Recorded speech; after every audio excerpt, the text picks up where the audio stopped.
Hello, everyone, and welcome to another game from our Curse of Strahd Aviendahl campaign.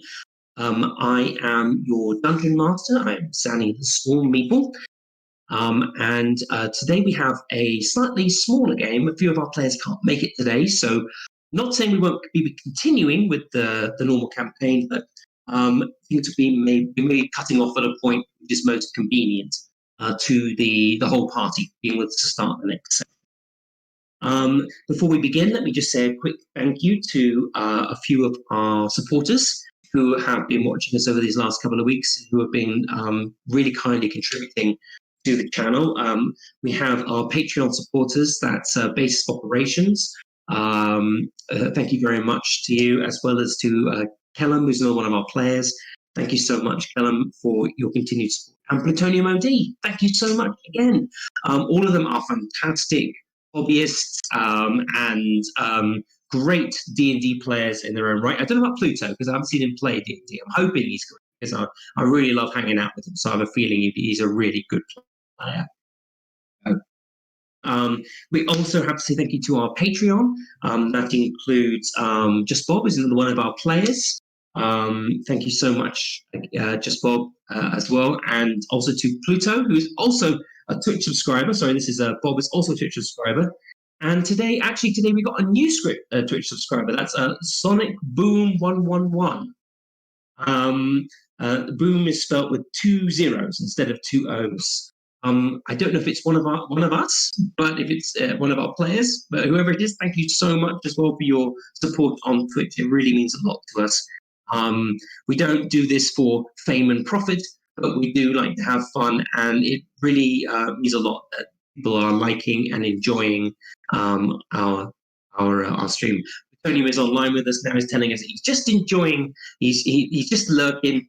But that's great. I'll keep an eye on the chat as we go on. Let's introduce our players today. We have 3 players with us today.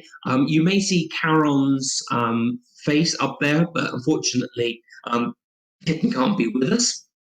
So I need to have that up because I use her computer to run the stream. So even though she's not actually here, I will record her card so that she doesn't show up looking like a player. Here in spirit. But definitely here in spirit. Let's go through the players today. So let's start from left to right. Starting with Nick. For this session, as usual, I'll be playing ZARRIEL, the Divine Soul Sorcerer. Thank you very much. Also, I would like to... Who's next? That would be Luea. Hello, I am playing KENARI. She is a Dragonborn Ranger. And yeah, that's about it. Fantastic. And finally, we have Casey. Hello, everybody. I'm Casey. I will be playing William Baldwin, your resident life cleric. But bad news. We no longer have that awesome overpowered Blessing of Sirith that gives us 1d4 on my healing spells. No, not after the last session. So you're just going to have to deal with my base healing for now. But it's pretty... I think I can handle it. Also, just to clarify a few things about how we play the game.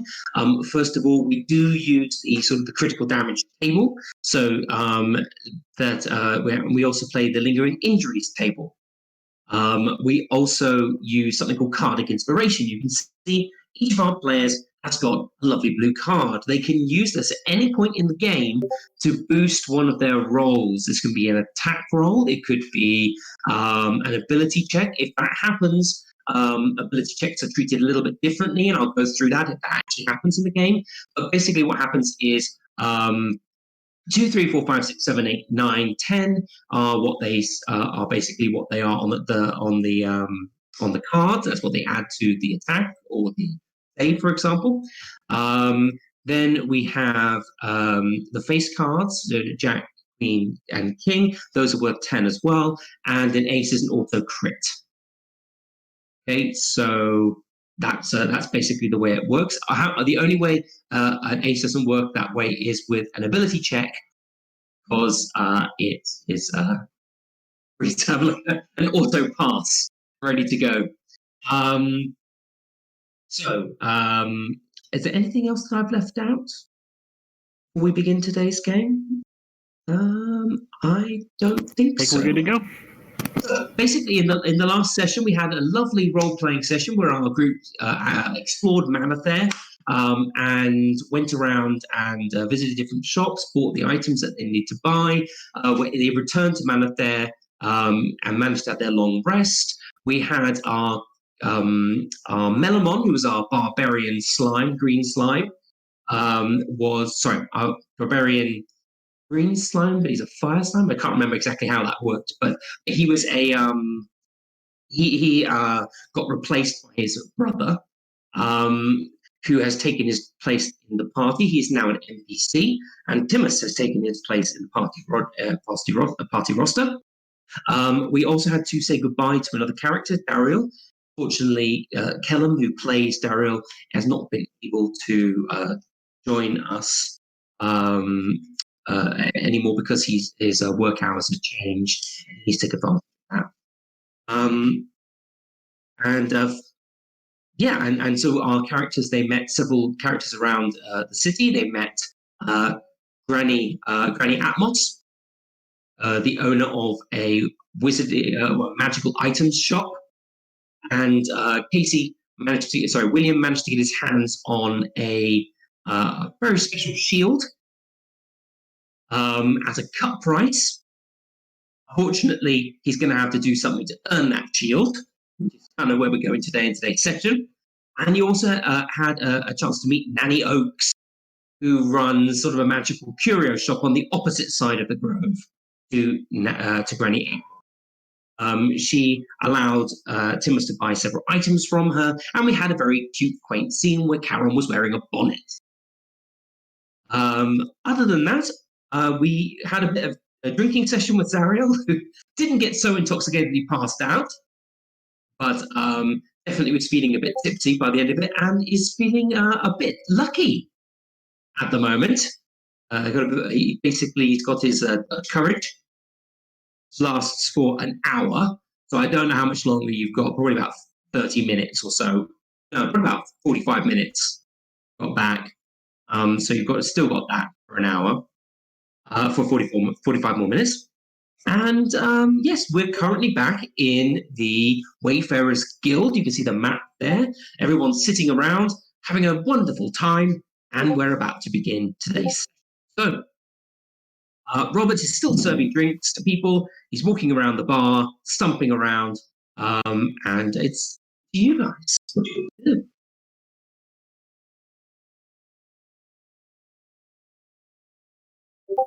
KENARI. I want William to just be silently praying in the corner. Just praying over his meal before he eats.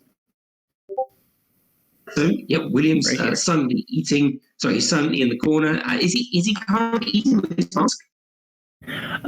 Yeah, just quietly putting a little bits of food beneath his mask, not taking it off, but just quietly.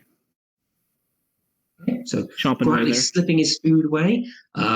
Is this like the breakfast food? I mean, are you still eating the same thing, or have you actually asked Robert to bring food? Just because that costs money. Just the extra food that I took away from breakfast to eat later. Okay. No problem. I have a problem here. I've got this card, black box. I don't know how to get rid of it. It appeared, but I don't know how to get rid of it.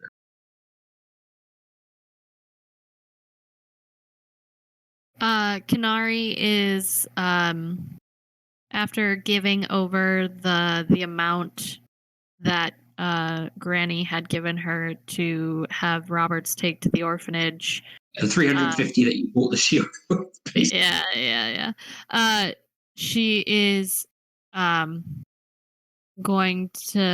she's gonna ask him where she can find a butcher shop. I'm just gonna cancel. Wait a minute. I know what it is. I know which one it is. A butcher shop. So Robert sort of looks over at you, bit surprised at your request. He goes, butcher shop. What do you want one of those for? I mean, I can cook you whatever you want. I don't think you want to hand over that much pork. How much are you looking for? I'm looking for a whole pig. You want a whole pig? I don't know if you know this, but we have quite strict purchasing issues here. I mean, we are a city under siege, you know. Whole pig? Where would you get a whole pig? If you want a whole pig, you'd probably be better off going to the 5 Mills. I mean, they're the ones. They're the ones that have. You caught me off guard there. They're the sort of the halfling community that grows the apples that make our cider and grows make our wine and our beer. Quite a powerful family. The five Mills, but you know they do keep animals. They do keep pigs. I mean, I have several pigs myself in the back there, but I normally use them to dispose of refuse. I'm not looking for a live one. Let me think. I don't have a problem butchering. You know where you might want to go? I mean, if you're looking for food like that, I suppose Lillipin Market. That would be where you want to go. That's sort of like a farm and produce market, not too far away from here. You might be able to buy a pig, not a whole one, maybe half a pig. Or you might have to buy the half or buy the haunch. Pilla what market? Lillipin Market. I'll write that down for you. He takes out a little scrap of notes and he very carefully, with big blocky letters, in common, writing out the name for you. You'll see the sign. And it's, as I said, it's not too far away. If you're looking for that, then most likely I'm gonna get my map out. Russell's behind the bar, definitely not like the DM who's roughing the map right now. And Russell's behind the bar, and I picked up a map, a hand-drawn map. Would she be able to get to it within the next X amount of hours before the shops close? Oh yeah. I mean, Lilliput Market. Well, you know where you want to go. You want to come out of the Wayfarers Guild, and when you go, you want to go straight, and then you want to turn left.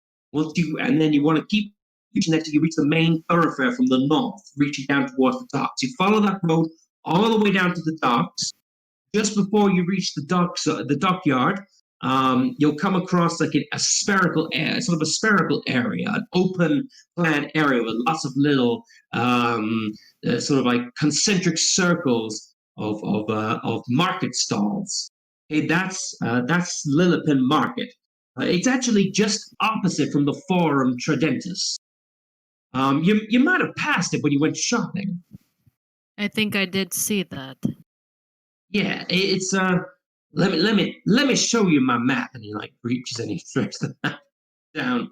Everyone I've got the map up, yeah. So it basically where Charon and Timothus are yeah, and then on the map there. Clarification question, DM, is that whole forest area, is that the Grove then as well? Robert looks up and he goes, yeah, the Grove, you've been there already? No, I just had the feeling. I used to love walking through there. It's been several weeks since I was able to pass through there. It's been a bit of trouble. I know that the triumvirate they've been debating what to do. Right? They've had several delegates coming from 5 Mills. That's directly to the west of the Grove. Apparently, some of their produce has gone missing. And from what I understand, the Charm were just told to deal with it on their own. It said none of the Steam Guard, nor the Order of Blightspawn, Order of Blightsbane, I apologize, could be allowed to do that. I mean, even the local city watch in What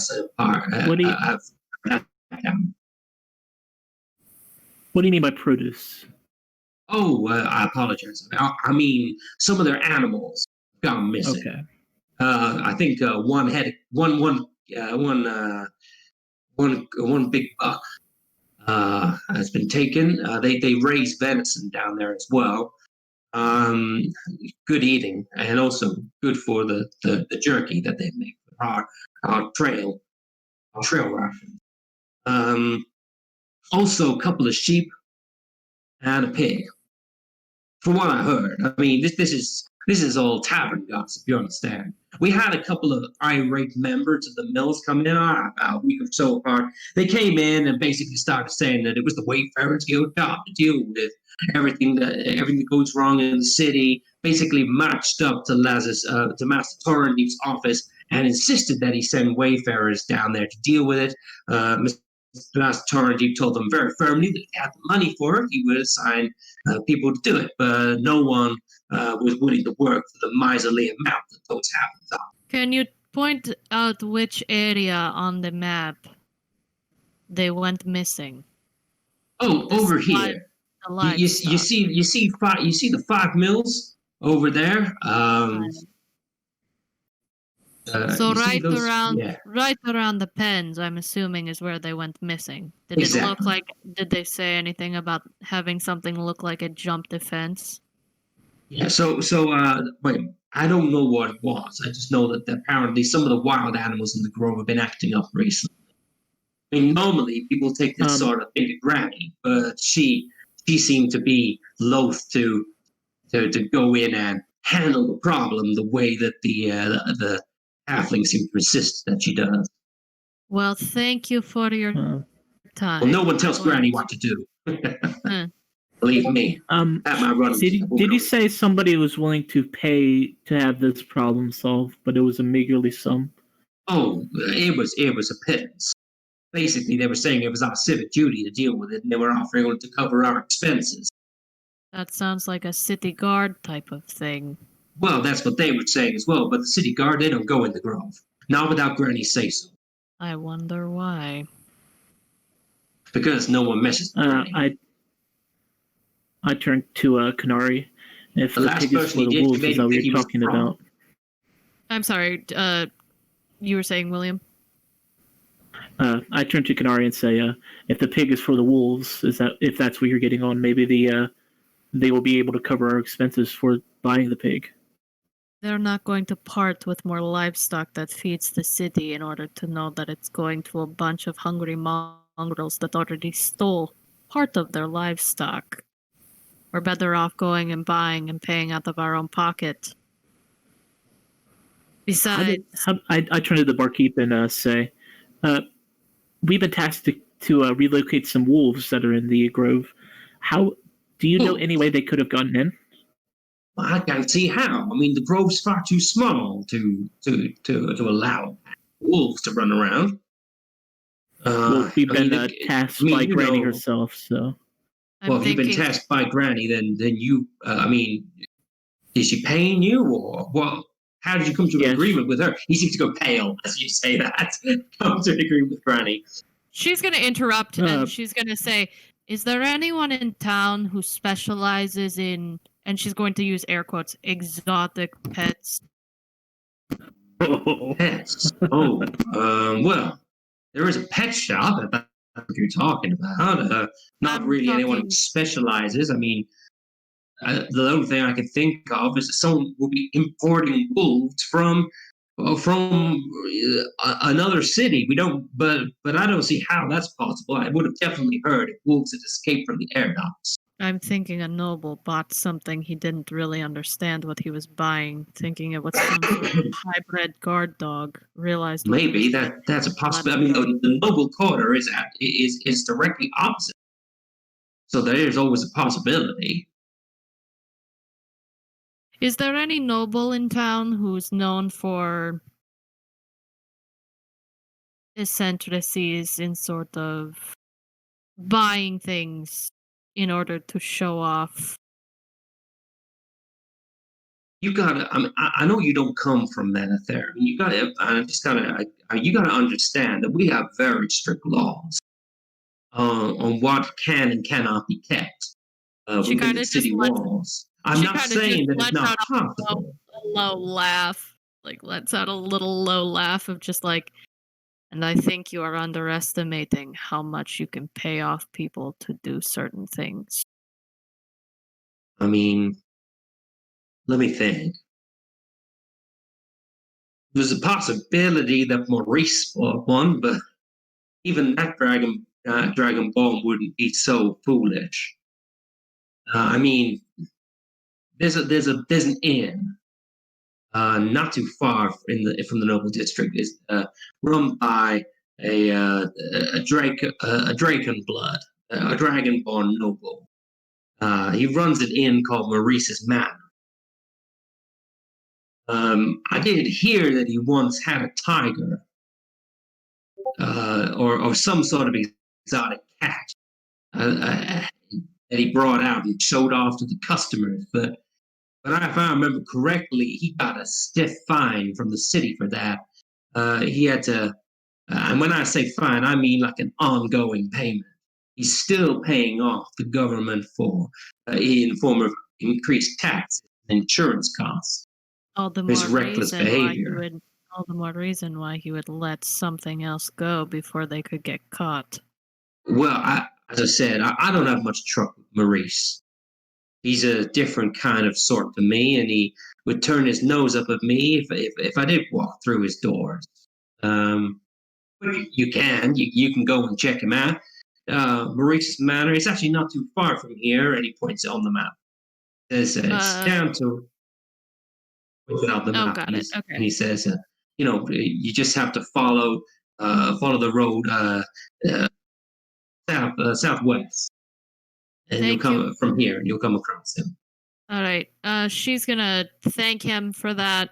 And then she's gonna move away and like signal to William to like come talk to her over by one of the other tables away where he can't quite hear. All right, I'm going to switch the map back to the Wayfarer's Guild. Okay. What time of day is it about?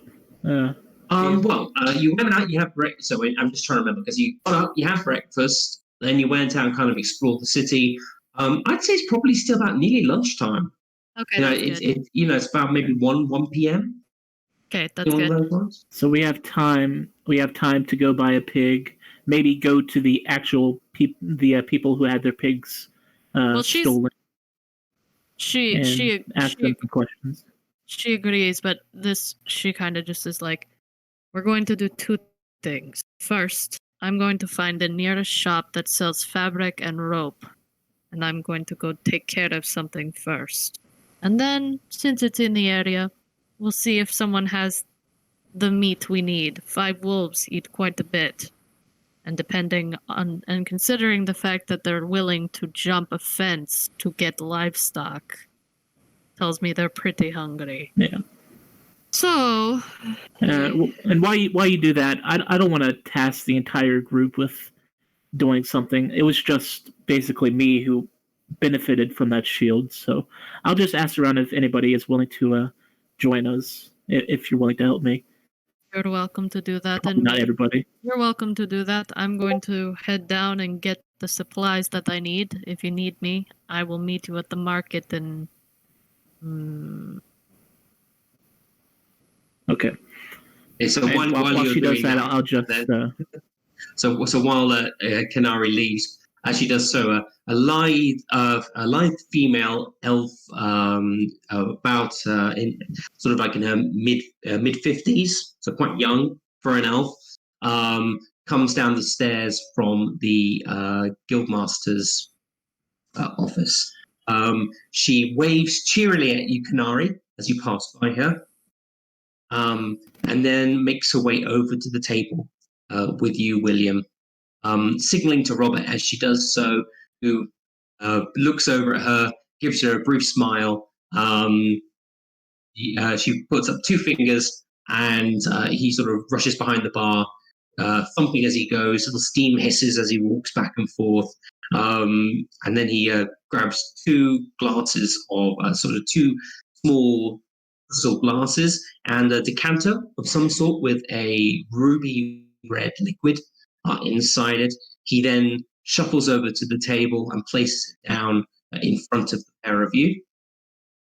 So she'll be sitting. And he plonks down there. She looks over at you, ZARRIEL, as it raises an eyebrow and sort of indicates joining.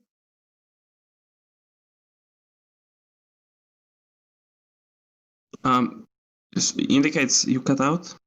Sort of she's like waving towards. She's sort of waving towards the crystal decanter and sort of raises an eyebrow at you.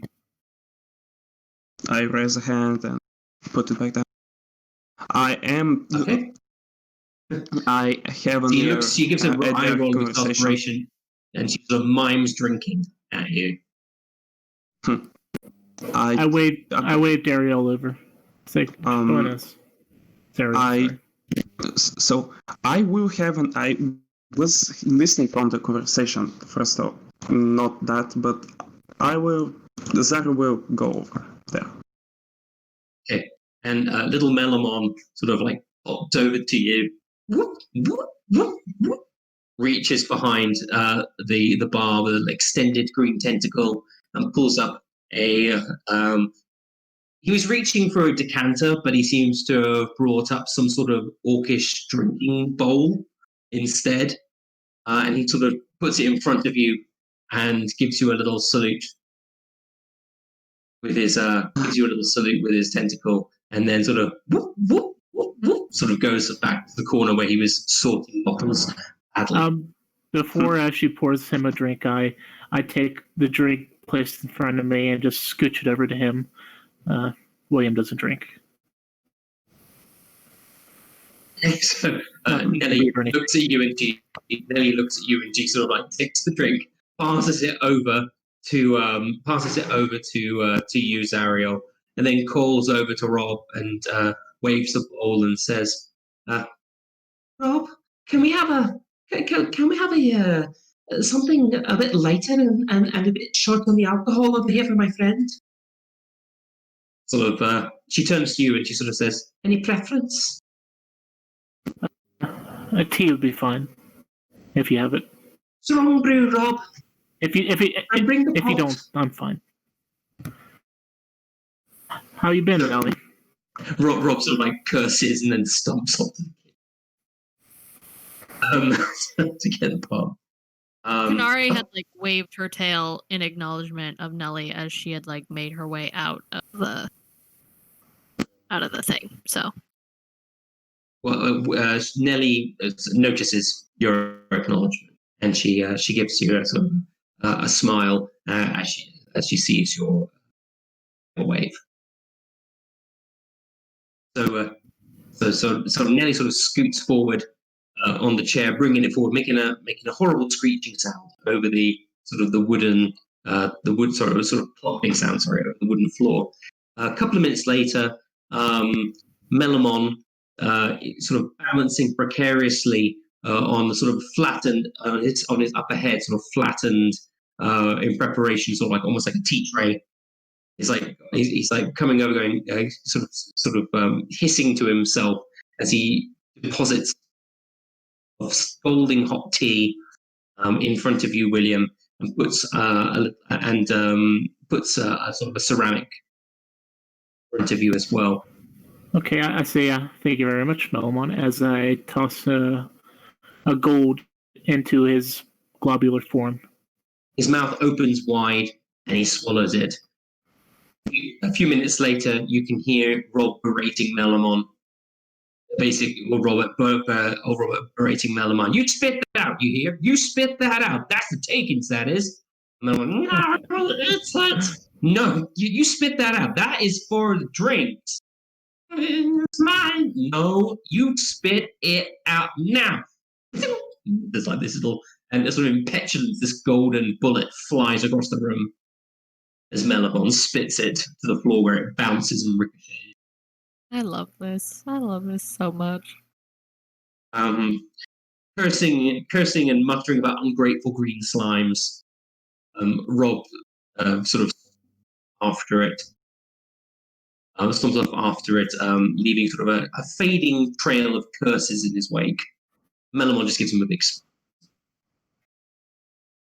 So, Nelly, how have you been? Well, not too bad after what happened over at Gernadius. I mean, I slept well when we arrived back. I was given a room of my own. I'm sorry I couldn't share with you. But I have terrible night terrors at times, and I find it better to take my own bed whenever I can. But other than that, I'm fine. Seeming night terrors notwithstanding. I understand that completely. Your own bed is much comfortable than the ones on the road. Well, I have to admit, it was fine until I went out in the morning and tripped over your friend snoozing under the apple trees. I was going out to get myself a bit of fruit. It ended up sprawled on my face. Which friend is that?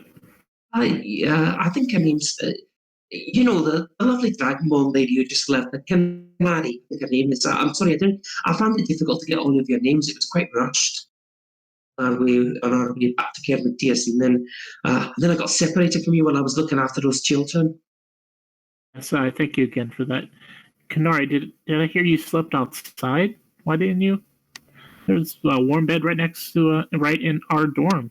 Could have joined us. She left. She left when Nelly came in. Oh, okay. I okay, got it. KENARI's gone, but Nelly tripped over. She's gone shopping and to go and do her thing, and we don't have to RP my thing. We can just jump back and meet them at the Lily Market when they decide to move. Okay. Well, Nelly. Yeah. Just fortuitous that you're here. We actually have a task that needs to be done, and you're just the type of person that could help us if you're willing. What task are you talking about? I mean, this is your city after all. You live here, do you not? Well, I live between here and Gernadius. I'm kind of on semi-permanent station there. I tend to help escort the merchants from Gernadius over to Manor there. It's a good job and it's a regular gig. Some pretty good cash as well, as long as you're willing to be paid in produce most of the time. I never go hungry. Okay. Well, are you familiar with the Grove?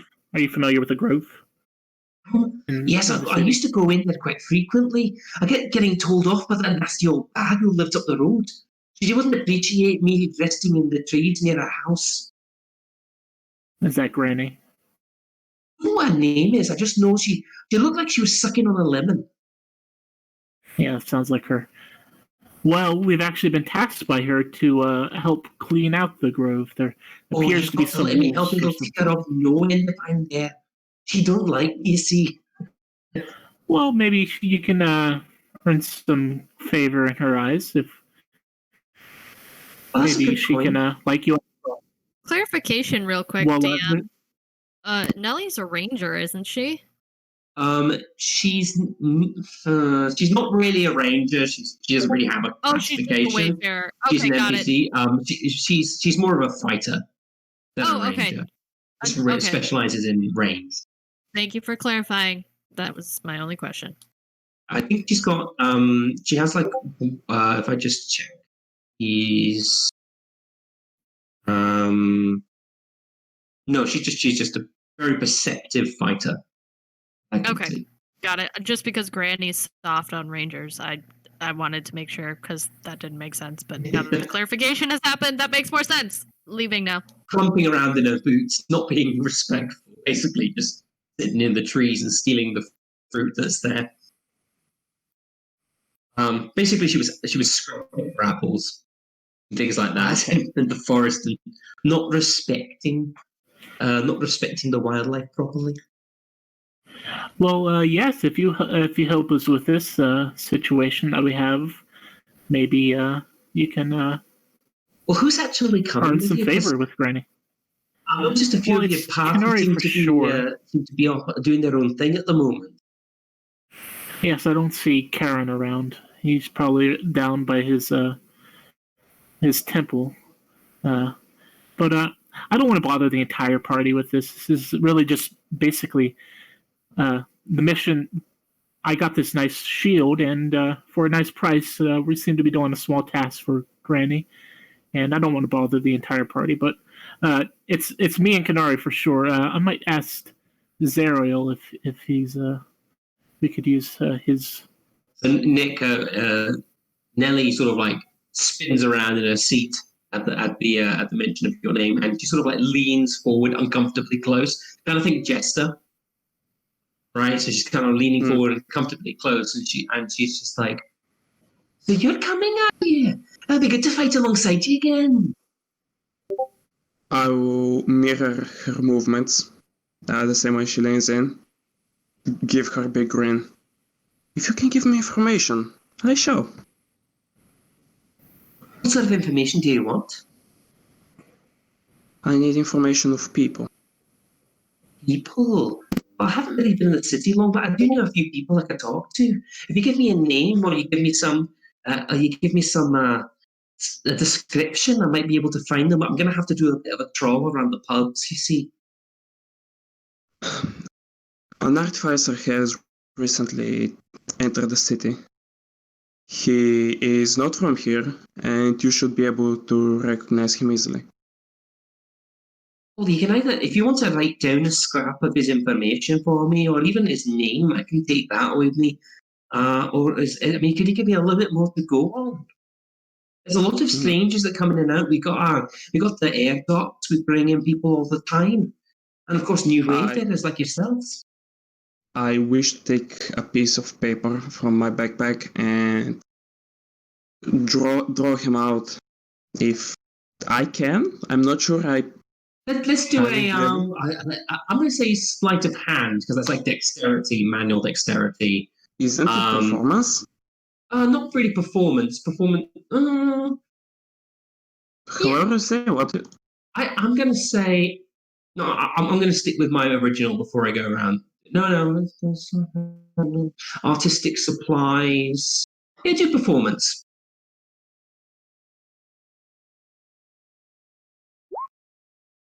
Okay, so this is a very realistic drawing. Do you have any skill with artists' tools or supplies of tool? I don't know if you actually got an artistic background. I am a professional drawer before I became an adventurer. I'm used to sculpting gold materials and cutting different kinds of gems and crystals. So I'm going to say you've got a really good eye for detail. All right, so there's a lot. So although maybe because this is not your speciality, maybe a few of the proportions are a tiny bit of the way off. But basically you're adding on enough detail that Nelly will be able to use this as almost like a portrait to go around and show people and get a very good idea whether this person can or has not been seen. So Nelly I'll give Nelly in her inventory portrait of you know who, and then and she'll sort of like take it, fold it up very carefully, and place it in like a pocket that's attached to one of her sort of leather straps. She keeps several other items. You can see it's just like inside of like a wooden whistle and a few other things. She puts it in there and she says, I'll be able to, it may take me a day or two to go around. I need to ask people a few things. Obviously we've got this thing tonight. I won't be able to do it this evening. But if you give me a day or so, should be able to go around and ask people who might be in the know. That's fine by me. If you can get me information. Well, I'll try my best. Just help out. So we're dealing with. In return, you got your company tonight, eh? Works with me. And perfect. I get up and sit with them. If anybody bothers to notice, everything that he has not drunk, which is basically everything that he has been given After he stood up from his stool, is frozen solid. You got you got a Chardonnay ice lolly there, basically. It's basically in 5-foot cubes, so everything in the cups is solid ice. Okay. Whiskey on the rocks at home. Okay, so I fill ZARRIEL in on the mission details and why we've been tasked, and I ask him, so are you willing to accompany us? Yeah, but let me get this. We're not getting paid because you got a nice deal on a magical item? Yes, there might be something in it for you, but you'll have my gratitude, since it is because of this item that this mission is taking place. But if I can get you will have my gratitude. head of what I was told earlier today, I'll be glad to help. You have my magic. Thank you. So it's just And then Nelly turns and he goes, "And you have my bow." Wonderful. Sorry, okay, I think the four of us can deal with some rabbit. It's a pity KENARI wasn't here. So, and you have my axe. You'll have my axe. Sorry. The DM has ruined the flow. KENARI is. Oh, that's perfectly fine. I think the plan is KENARI is going to find some meat for us, probably a full pig, to maybe coax these canines from their home. And we had to figure out how they got in, because if they got in once, they can get in again. There might be a hole in the fence, or perhaps somebody brought them in. But I think we should do some detective work beforehand. We got. I can't remember why was there a time limit at midnight? Oh well, no. There's no time limit, but you have to go meet Granny at midnight. Meet who? Granny. Oh, she's going to be there with us? Okay. Yeah, we're just meeting her at midnight. There's no time limit. We're just meeting her at midnight. Okay, got it. Do we know how big the fence is? Do we have any idea? There's not really a fence, I'm assuming. The fence I was talking about was the fence that the... Oh, I've already forgotten their name. Will you remind me again, DM, what the name of the people who... The 5 Mills. The family of 5 Mills. 5 Mills. A medium-sized dog can jump a fence 1.5 meters. Yeah. If those are wolves, they will either break a hole or jump even higher. We can't really look for anything like that. Right, I don't think the grove is fenced in. I think what happened is they jumped or broke one of the fences for the 5 Mills. But this is outside of character. KENARI's not in the room, so I'm not discussing this really. And the city is walled in, so they couldn't have come in from outside the city. So I think somebody must have brought them in. But we definitely need to figure that out. And I think we need to go to 5 Mills and ask anybody if they've seen anything, or what time these abductions have taken place, or, well, pig abductions have taken place. We definitely need to learn some more information, and we have 12 hours to do that. But I think we should wait for KENARI when she gets back from the butcher shop. Then we can head out. I think KENARI told you that you were going to meet her at the market. Okay. Then okay, I must not have heard that. All right, then I think we should meet KENARI at the market. Are we willing to go now? What's there to wait for? Wonderful. All right, so we're going to go change the map then. Got it. Okay, so while they have been chatting, KENARI went to the nearest like fabric and like supply shop. Okay. And bought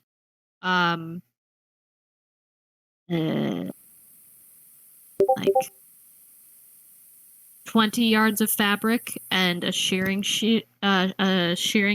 The fabric is red, and she bought, give or take, enough rope to cover the perimeter of the grove. Okay. Yeah. Pretty penny. So you're wanting so basically you're wanting actually, like almost no, like a canvas or cloth or let me change that. So like it's the cheapest fabric material, so just red, and then a shearing scissors, and then enough rope to cover. Okay, if it's 53.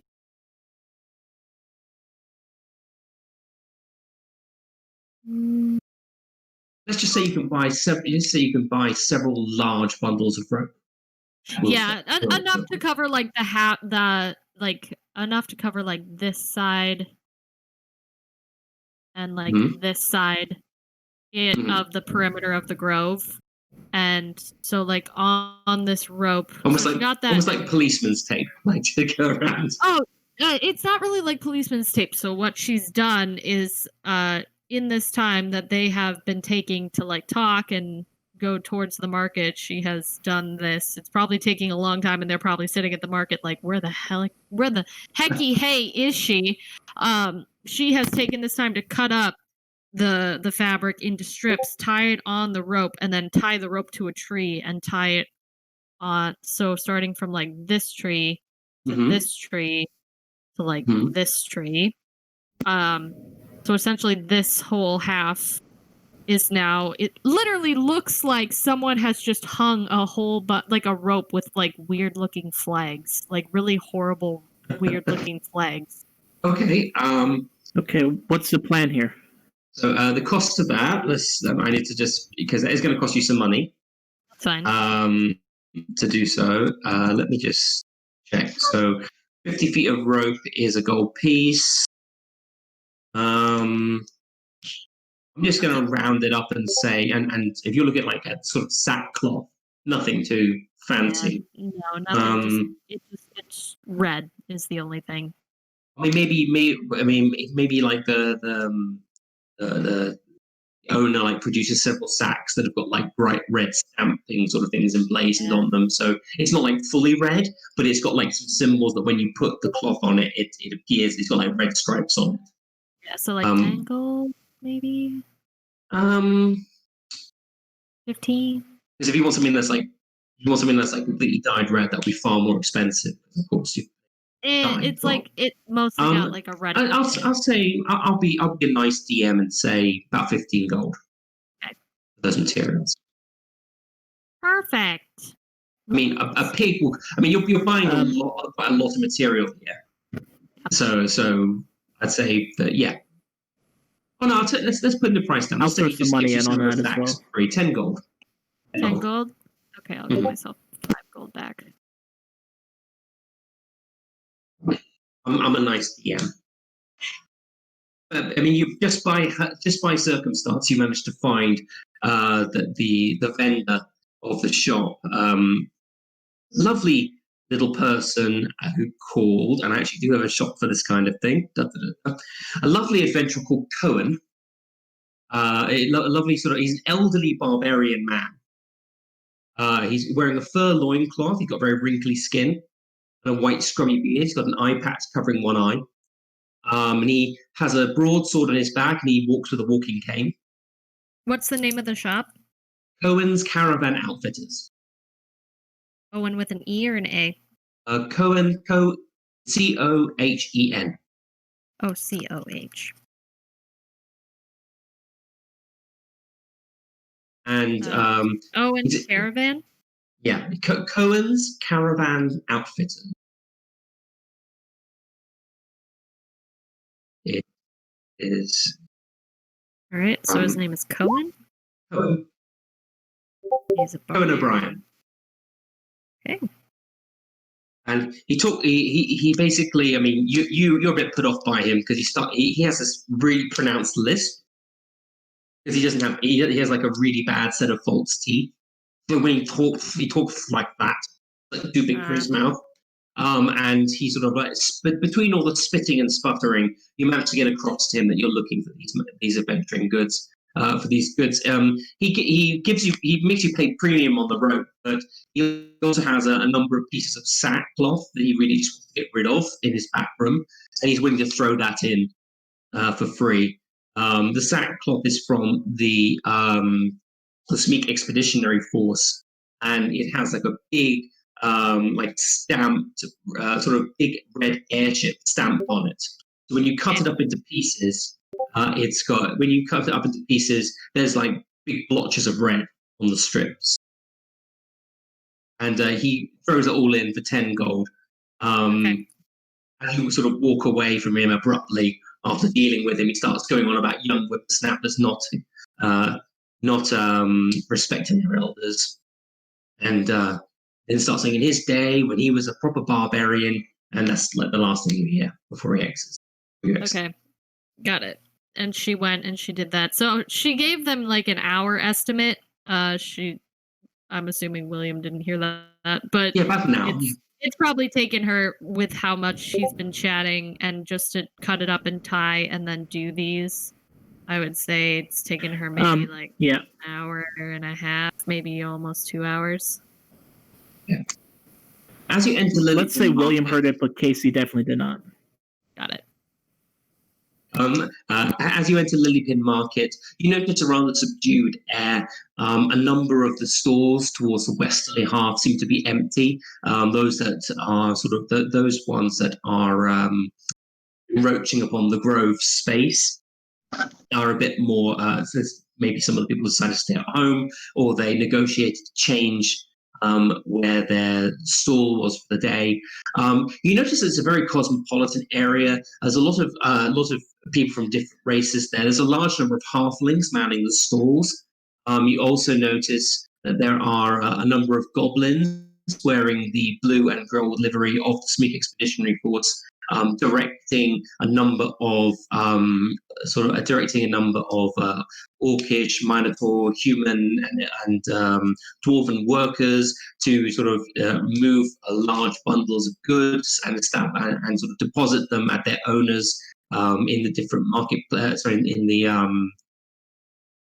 around the market. You also notice there's a central podium in the center, and there seem to be goods on auction there. There's a very hyperactive looking gnome with a great big waxed black moustache and a top hat. He's sort of standing there pointing at different things on a small. He's standing on a small step ladder. He's sort of pointing at the different items as they come up. Number 73.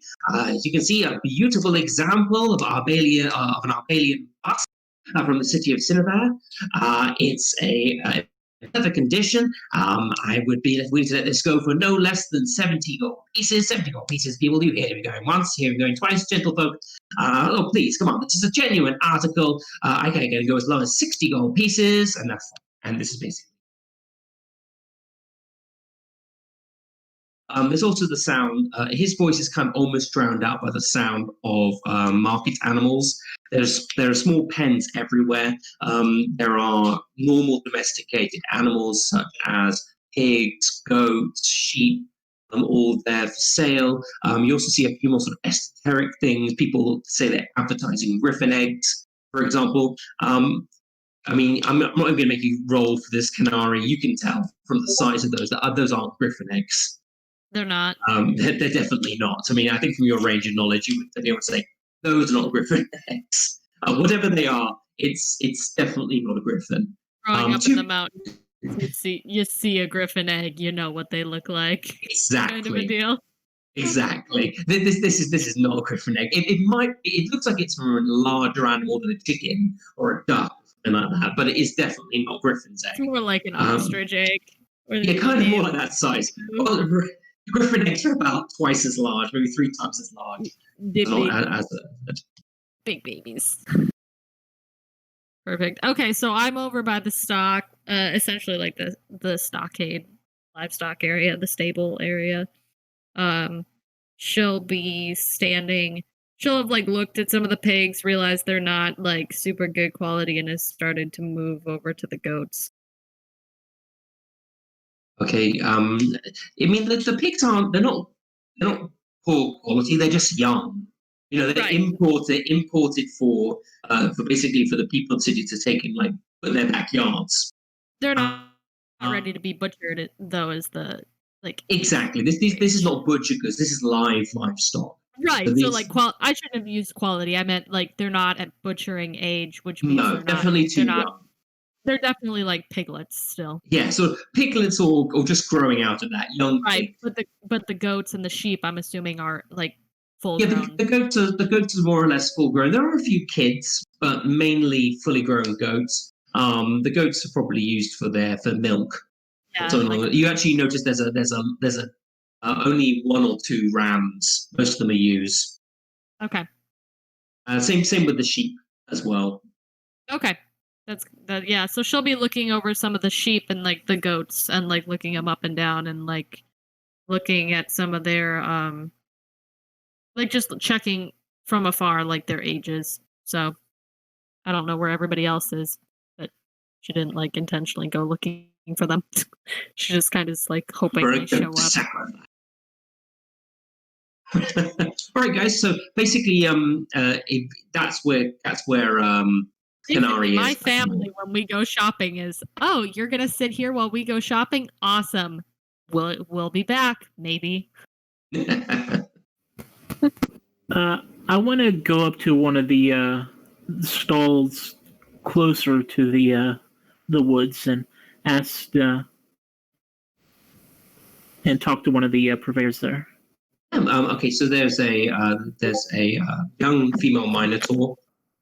She's probably a bit less timid than some of the humans and the other stall owners. She seems to be running some sort of almost like a herbal stall. There are a number of bundles of sort of common herbs, things that might be burned around the house to provide a pleasant scent. None of them seem to have medicinal properties. It's just, or rather, they don't seem to be presented for that. This is basically so people can aerate and sort of like provide a nice aroma for their home. Kind of think like kind of think this is kind of like a medieval incense. Okay, yeah, something I forgot about doing last week. Is there a place I can buy a healer's kit? Buy a what? A healer's kit?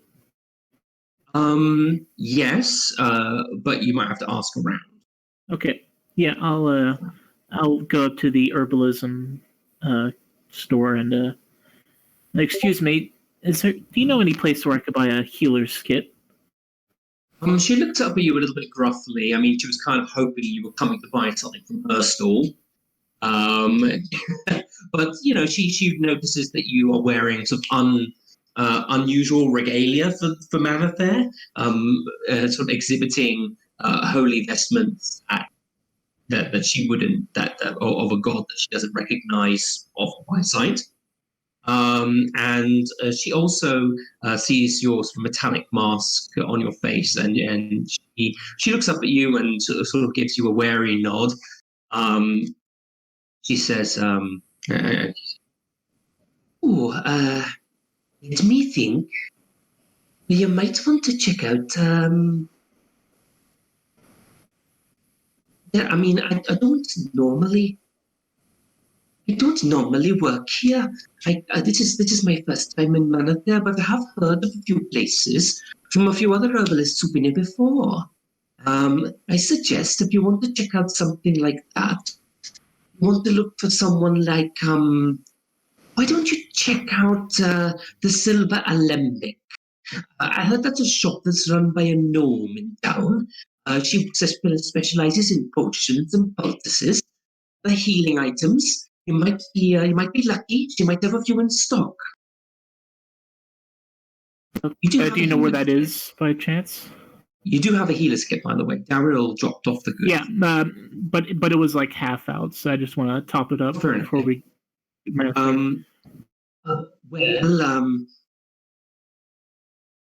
There again, myself. You head away from the Lipton Market.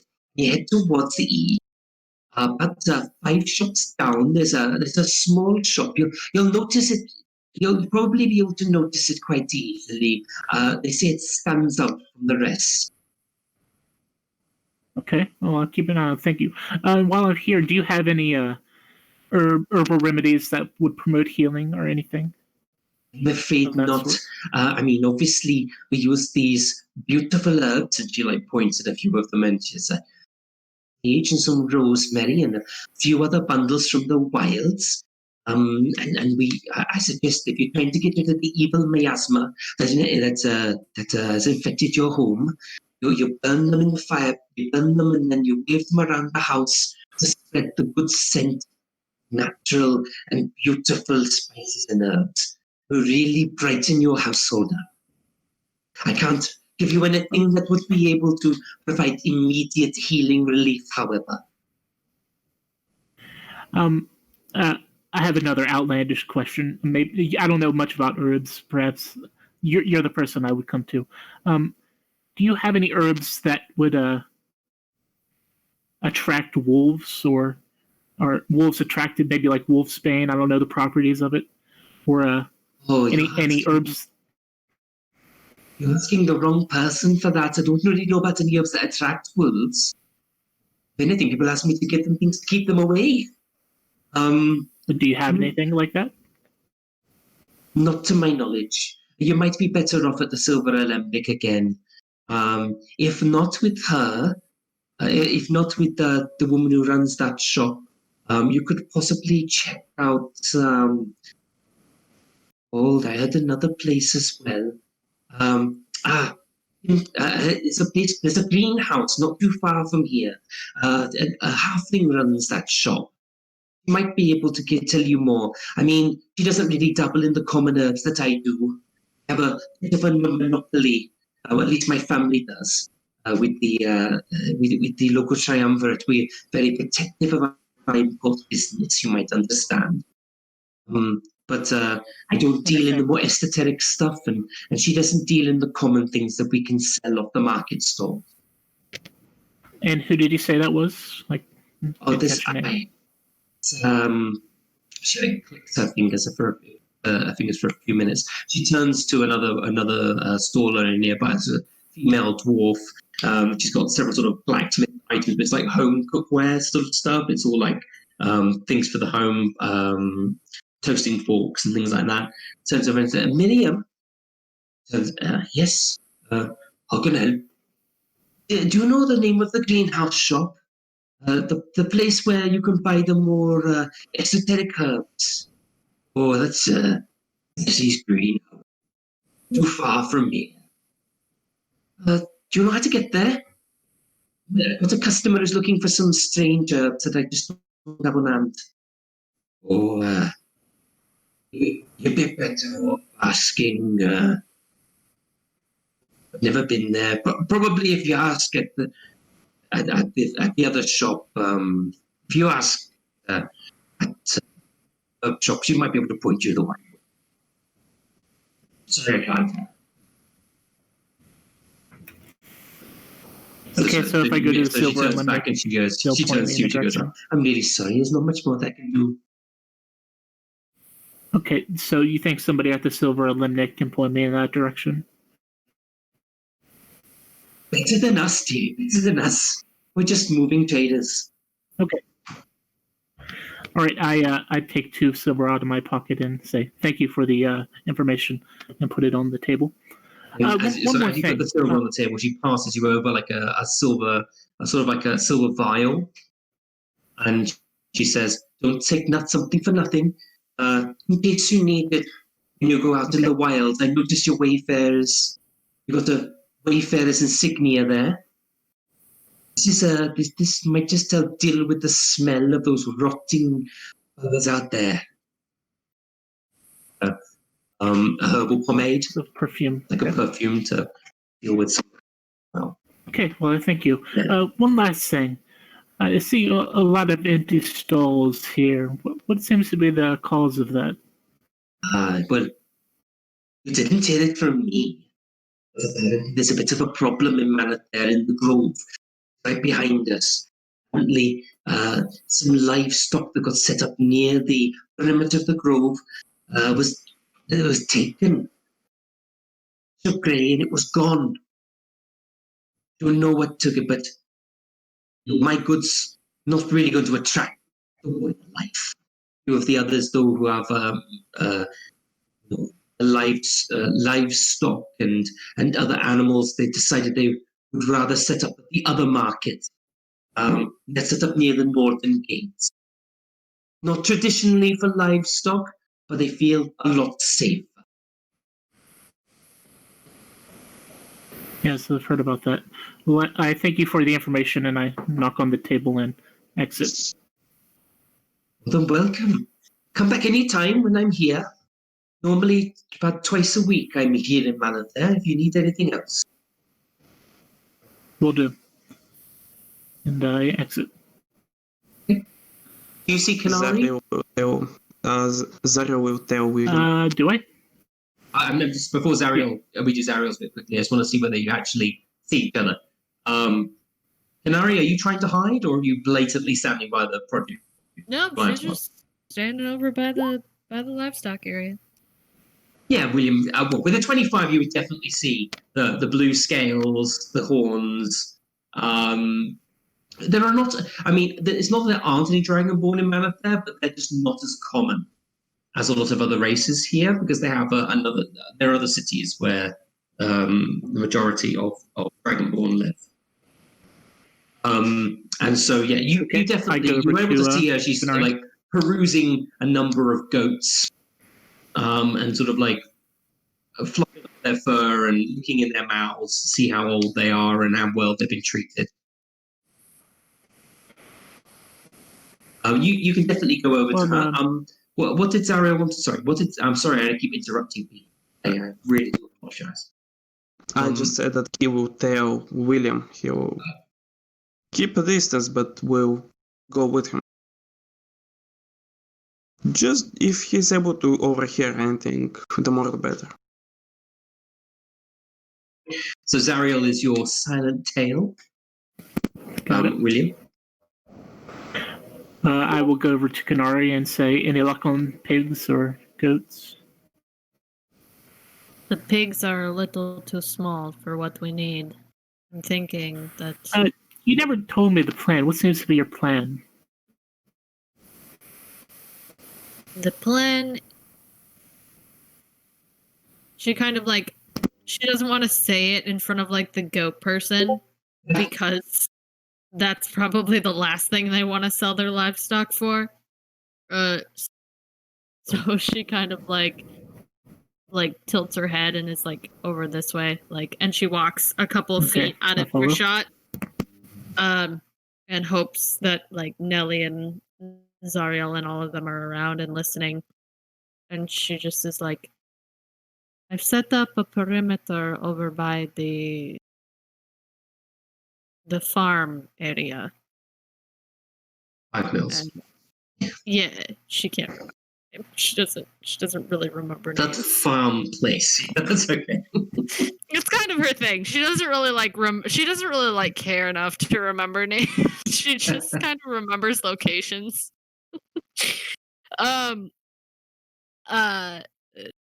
Not related to her backstory in any way. Anyway, so I've set up a perimeter to an extent. It's not exactly a fence, but they won't be going out of the woods on that side. The idea is to buy something that they can chase or eat and bring them to, and tie it up and leave it and bring them to us. It's a lot easier to negotiate with an animal if they're not starving and they're not ready to attack because they're hungry. I'm just gonna T-Rex it. Essentially. I still have doubts on if we're going to be able to reason with wolves.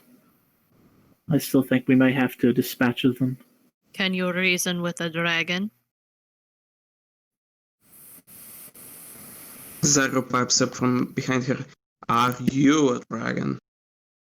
Dragonborn and dragon are not same thing, though the metallics claim to be.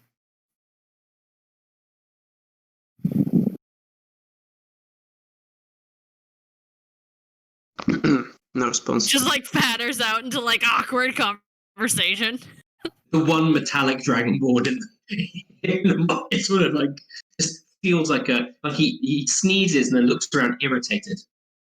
Someone's talking about him and goes back to negotiating over the price Ears are burning. of griffin eggs. Non-existent ears are burning. He's arguing over griffin eggs. There's my point. Anyway, continue.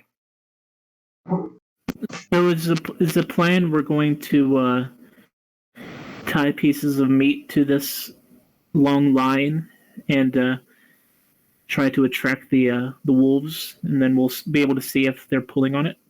No, the line is try already to locate them. No, the line is already set up. The wolves won't go near anything that's fluttering and red. How do you know this? Do you want the actual answer, or do you just want to know? I do. I wish to know the answer, yes. First-hand experience. Is that an actual thing? I will go out of context and say that, like, studies, and this is actually how people will do, quote-unquote, like, wolf culling roundups in, like, Montana and stuff, is they'll put red line, like, fabric on a line and tie it and section them off in an area, and it's been shown in studies that wolves won't go past that line. It's an animal thing. I'm gonna break character here. This reminds me when I lived in Asia and we had a spitting cobra on campus. It managed to make its way onto campus, and basically the grounds guys put this bright pink neon tape around like 6 trees, like saying don't go in this area, and we're all just like watching it going, yeah, because snakes are super scared of bright pink neon tape that's about 3 feet up in the air. But it's the same logic of, like, cowboys would take their lassos and their lead rope and lay it around their campsite, and rattlesnakes wouldn't come in because they'd see it and they'd sense, like, they'd do the tongue thing and they'd sense it's there and then they'd move away. Oh, I'm just talking about how it was 3 feet up in the air. Oh yeah, no, Far too high up. It's like, that one's not that bright. Not that bright, but good attempt. It's the same kind of logic. Like, out of character, it's the same logic. To answer your question, KENARI will just go like first-hand experience. I mean, she's a ranger. She's been out in the wild. We'll see if it works. I trust your skills. We'll see if it works. So, are we going to try to cull them, like push them from this direction, and try to correct them, or? She hasn't been in the grove, like inside the grove yet, so she doesn't know exactly the layout. But yeah, we're essentially going to try to push them, like, right around in that area, whatever this is here. Because right on the ground, and is that something we would know? It's part of the grove. I mean, I would say maybe KENARI might know because, as I said earlier, she probably has been in the grove before, having been like it being like the only natural area inside Malathair, or rather semi-natural. There is a set of standing stones there, okay, used for several druidic rituals. Okay, yeah, we're essentially going to lure them there into that area because then it gives us the high ground advantage if they get fighty. There's also you also would have noticed while you were there. There's a shrine in there to Pyros, who's the god of the hunt. and sort of like to the god of beasts. So there's a small sort of like standing stone shrine in there as well. Okay. Well, speaking of lures, Kenari, I have a lead on perhaps some wolves lure or maybe some wolf repellent, and I would like to run it down if that's all right. We have 12 hours until midnight. Sure. If you have an interest and want to grab something that will make you feel better and keep you safe, you're welcome to it. Well, perhaps we could add some wolf repellent to your line here to maybe double its effect. But I want to run it down, so you continue on here, and then I'll go check out the Silver Almanac. What is it called? It's it's a Silver Almanac. Almanac, yeah. Yeah. All right. They have information that I'd like to run down. So I'll be back in. I don't know how long would it take to get there. I don't know how big the city is. I mean, it probably wouldn't take you more than about 10, 15 minutes, sort of to get there. I mean, it's not incredibly far away. I mean, Mammoth is quite big, but it's quite compact. I'd say probably to get from Lillipin, probably about 6-7 minutes to get to. Okay, so I'm going to go do that. Do you remember where the old lady said we were meeting her? Just in the grove or by? Yeah, where were we? In the grove at midnight. Where were we? Okay, probably around her shop. I'll probably see you before then, but I'll go off to the Silver Almanac, and if you're and come back here. If you're not here, maybe you could go check out the people whose livestock has been stolen, and ask them some questions about what's been going on. And wasn't there a gentleman, Maurice May? Maurice? Yeah, Maurice. I think we definitely need to run him down and ask him some questions. I feel like he should be our last stop. I think we should check with the farm first, and then we should check with him. I'd prefer to actually get the eyes on the wolves before we do anything that involves pulling too much suspicion. It sounded like Granny wasn't giving this job out to just anyone, you know. And there might be a reason. Okay, well, I'll head off to the Silver Limnic, and then possibly to a second location for the repellent or lure. And then if I'll come back here, if you're not here, I'll just take it that you're gone to the farm. Sounds good. ZARRIEL, what are you doing? Are you going with William or are you staying with me? Same thing for you. I guess so. Nelly.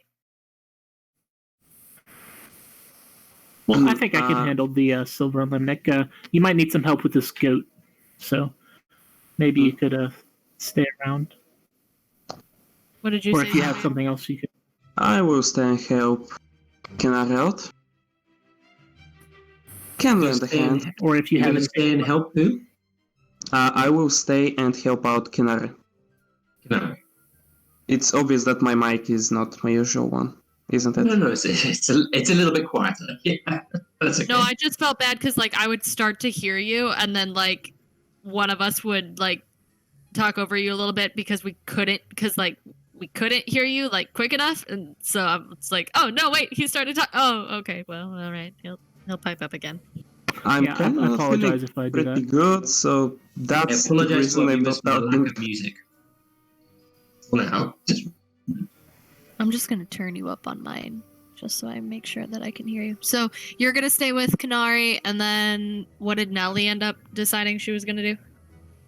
Well, Nelly's kind of a bit. I mean, I don't know. Did you say ask her to come with you, William, or did you say you'd meet her at the Wayfarers Guild?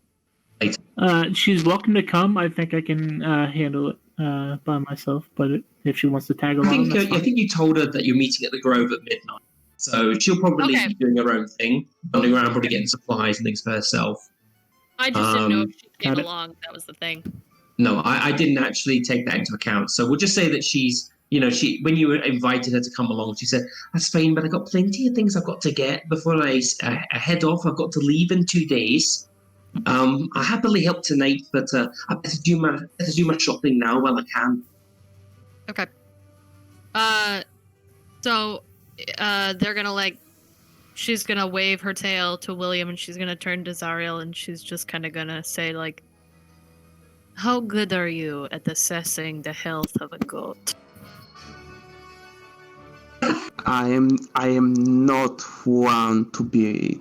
You can each roll a nature check if you want. Well, hold on. She's gonna ask another question. She's gonna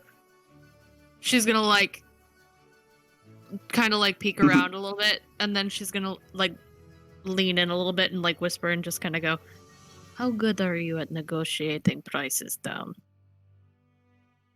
Now you're talking my language. Sounds good.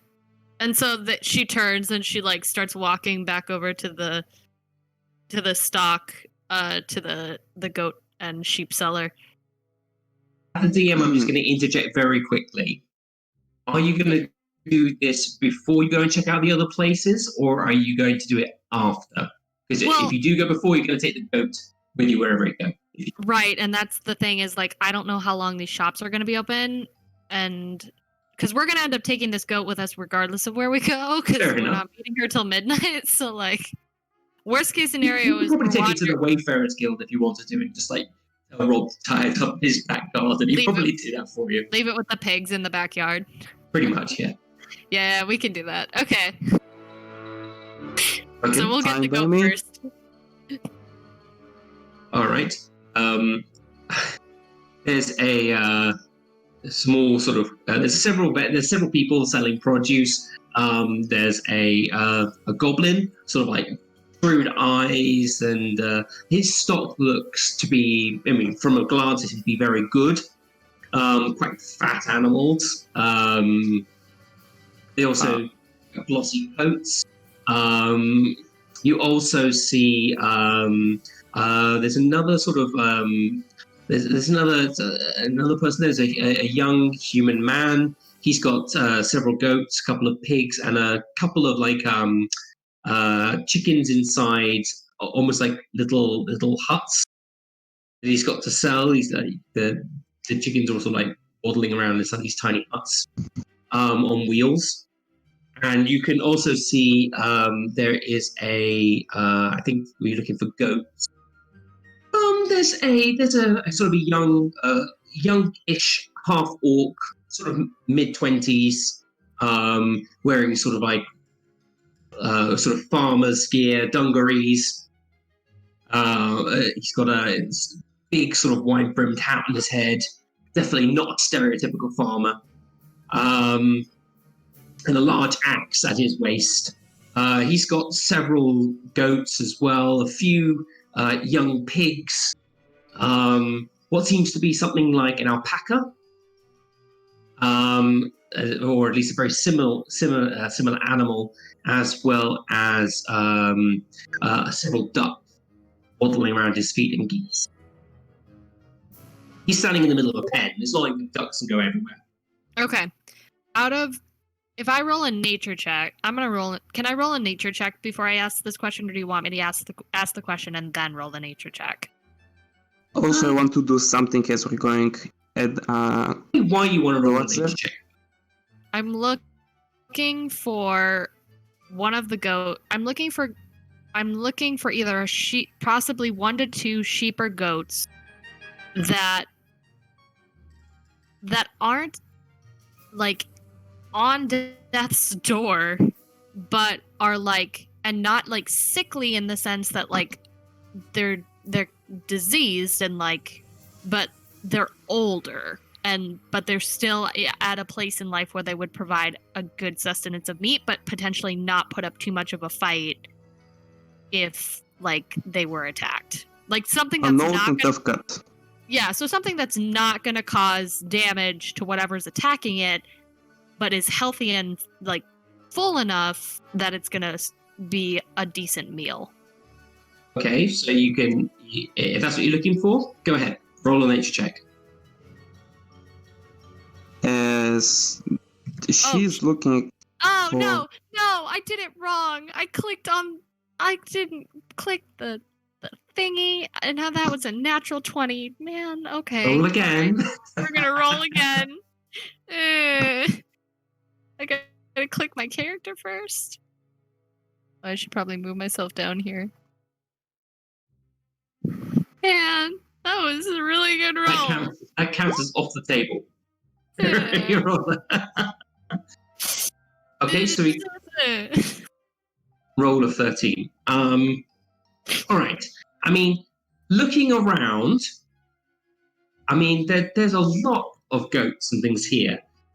However, I mean, looking around, you don't really see any that look older or sort of more sickly or weaker. I mean, this is livestock that they're trying to sell at a decent age to get, to get a good price. This is not like a knacker shop, they've got old goats and horses and things like that. From the look of it, you really can't see any poor-looking specimens. There's a number of slightly older goats. I mean, the rams tend to be the male goats tend to be a bit older, sort of more in their prime, so to speak, whereas the other goats are a bit younger. Okay, so we're essentially looking at like pretty young, beefy rams or ewes that have babies and milking potential. A male goat's called rams. Like, I'm never quite sure what the it's a buck, isn't it? Or a buck. So I wanted to do something before we're going there because it's a buck. So I first to take ZARRIEL would take all of the Wayfarer's insignias and things that might give away that he's Wayfarer. Part of he's part of the Wayfarers, and he will and KENARI will be able to catch that he reaches in one of his pockets in his backpack and pulls out a solid metal ring with an insignia on it and puts it on his index finger. Oh, okay. Very nice. Right. So, you said it's an orc, a young man, and then an older gentleman? Yes, there's an older goblin. Okay, an older goblin. She's gonna turn to him and just go, I think regardless of who we go to, we're pretty much going to get, well, to an extent, the same type of quality. I'd rather not pay a whole bunch of money for something that's just going to be slaughtered. Which one do you think you'd be able to bring the price down? Depending on what you're promising. You can promise a man something that he will never get, but he thinks he will need. We need a goat that we can cripple it if that's what you need for the wolves to catch, but do you need that? Or do you just want a good piece of meat? I'd rather not let the animal suffer more than necessary. Do you have something specific in mind that I should look for? Or?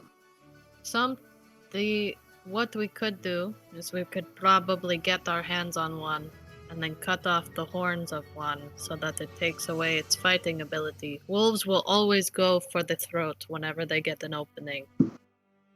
Tell me about it. So we're going for an old male, correct? They're not the best of meat, but for a wolf it will do. Well, I feel like most of the goats here are ewes. I think a female would be good. It's just making sure the female's not carrying anything. As a young. We had a strange soft side to you. May I try to look around for something that would fit her description best? You can do another nature check. I warned you that I had a whole crap ton of useless knowledge. Hey, you're rolling exactly the same as KENARI. No! Using that, I mean, you look around. I mean, livestock may not be your speciality, ZARRIEL. Actually, it's definitely not your speciality. But I mean, you can see there are several good, strong-looking ewes over with the the young man. The orc seems to have a few more rams at his disposal. There's a few ewes there, but far less in the way of kids milling around. It seems like he's more selling male specimens. The goblin who's looking a bit sort of he's not. I mean, he's puffing away at his pipe and he's watching the comings and goings. A few people come up to him and speak to him. He seems to have a few. He seems to have a few ewes, but he has quite a lot of very young goats. Well, mainly more kids than adult goats. In fact, you can see most of his animals are very young. I think we're better off going with the kid. If that's what your money is on, let's go. And I start walking. Who are you going to then? We're going to the young man. The young man. So We're you are going for the stuff. Yeah. Oh, hello. I thought he was a kid. He's a young man. I checked my notes. Oh, hello. He looks up and he goes, "Oh, what a lovely couple. How can I help you?" So we're going. I will have a few friends over. I need something young that is still tender on the bones, not something, not one of these specimen. And I gesture towards the older male. You're looking What? to slaughter You're looking to slaughter an animal. I'm We're looking to pay a good price for your product, dear sir. Well, don't normally sell animals for that. Most of my ewes are for milk. They're mainly new with their young, and they're great for giving plenty of goat's milk. As long as you keep up with the process of extracting it. I could sell you one. Yes, I could sell you a ewe. I mean, you might be better off going to the meat market for that, but I could definitely sell you one if that's what you wish. You're not into any dark necromantic practices, though, are you? KENARI just kind of lets out like a little snarl of like, "How dare you suggest something so disgusting?" Sorry, I have to check. I mean, I'm simply a man most people don't like to favor of slaughter meat. goats, you understand. I understand that most common folk would not like to slaughter their livestock, but for where I come, this was not such an uncommon appearance. I would pay you good money for your product, and I am looking to get what you have and something of I quality. see. He's noticed your ring, and he says you probably have your own people to dress the meat, eh, sir? Anyway, I can. I mean, I can have it delivered to the noble quarters for you if you wish. You don't have to take it with you today. That would be nice, but I have an appointment with a butcher. Understandable, my lord. Well, I can sell one of my ewes to you for 3 gold pieces. I look back at KENARI. I think that's an acceptable price for a feast. She's gonna go like, "Do you mind if I inspect the animal? It's not that I don't trust the quality. I just want to check their teeth." Well, tell you what, and he sort of like he sort of goes back and he pulls over a small white and black speckled goat. Brings it. It's not too small. It's still relatively young. But he brings it up and he goes, well, I'm afraid that poor Daisy here, she's been having trouble giving milk. I'd have a lot of difficulty selling her for that purpose. I mean, KENARI's gonna lower down and like if he's brought the goat over, she's gonna lower down and like gently like hold its muzzle and like start lifting up and like opening its jaw a little bit and like looking at some of its back molars and like kind of like tilting its head a little bit and like looking at its eye color and stuff like that. I mean, give me the 13 that you rolled. I mean, I'm going to say we're going to keep that because that was your assessing. Oh yeah, no, that's fine. That's fine. She's just this is more like putting up an appearance at this point. Yeah. I mean, it looks like a perfectly healthy goat. Young, big eyes. The horns are quite small and stumpy. Black and white, as I said, black and white speckled coat. Sort of like she pulls a little bit at her rope as you sort of start manhandling, sort of boring at her to have a look at sort of different parts of her, but nothing violent. And with a few clicks and a shush from the young man, the goat stills. Stands there waiting for you. She like pats its head and like stands back up and it's like and she looks over the man and she just goes, "She's very good around people." Oh yes, I've known Daisy for since she was a kid. Obviously, well, she grew.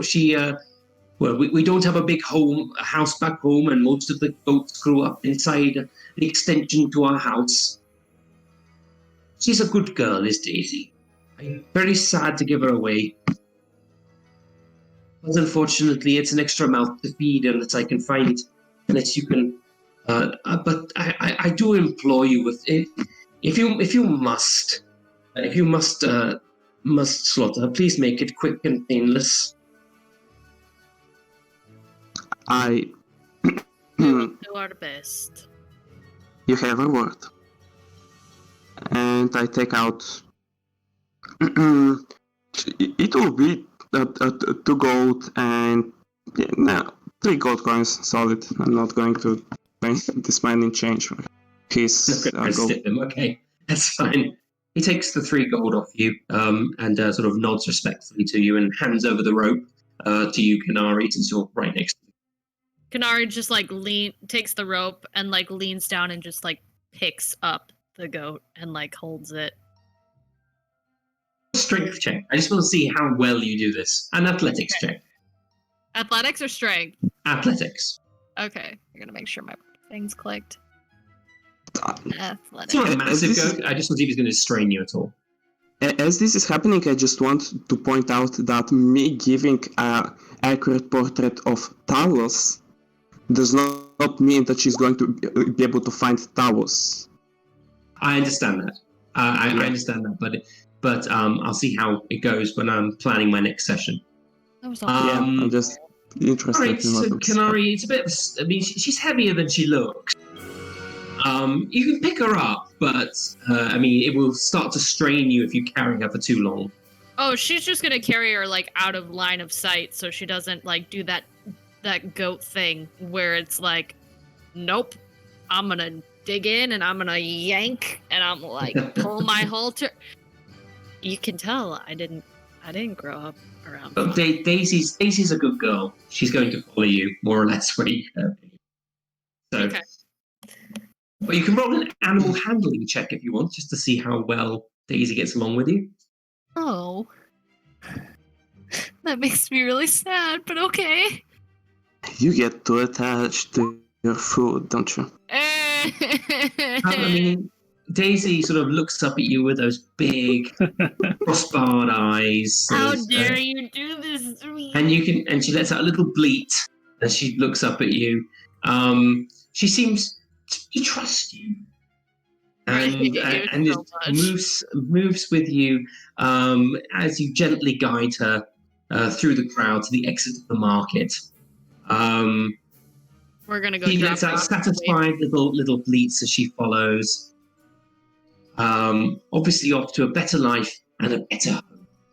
How dare you? How dare you? Knowing what we're gonna do to this goat, how dare you do that to my heart? He has the full right to do this.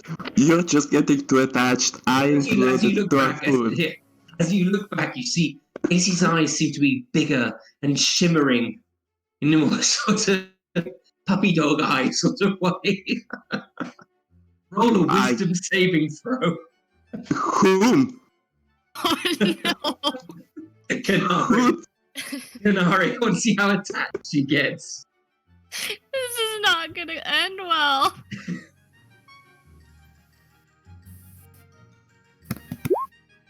Okay, woo. Oh, My really low. God! Woo, really low. Wait, no, that's bad. That's bad. That's not a good thing. No.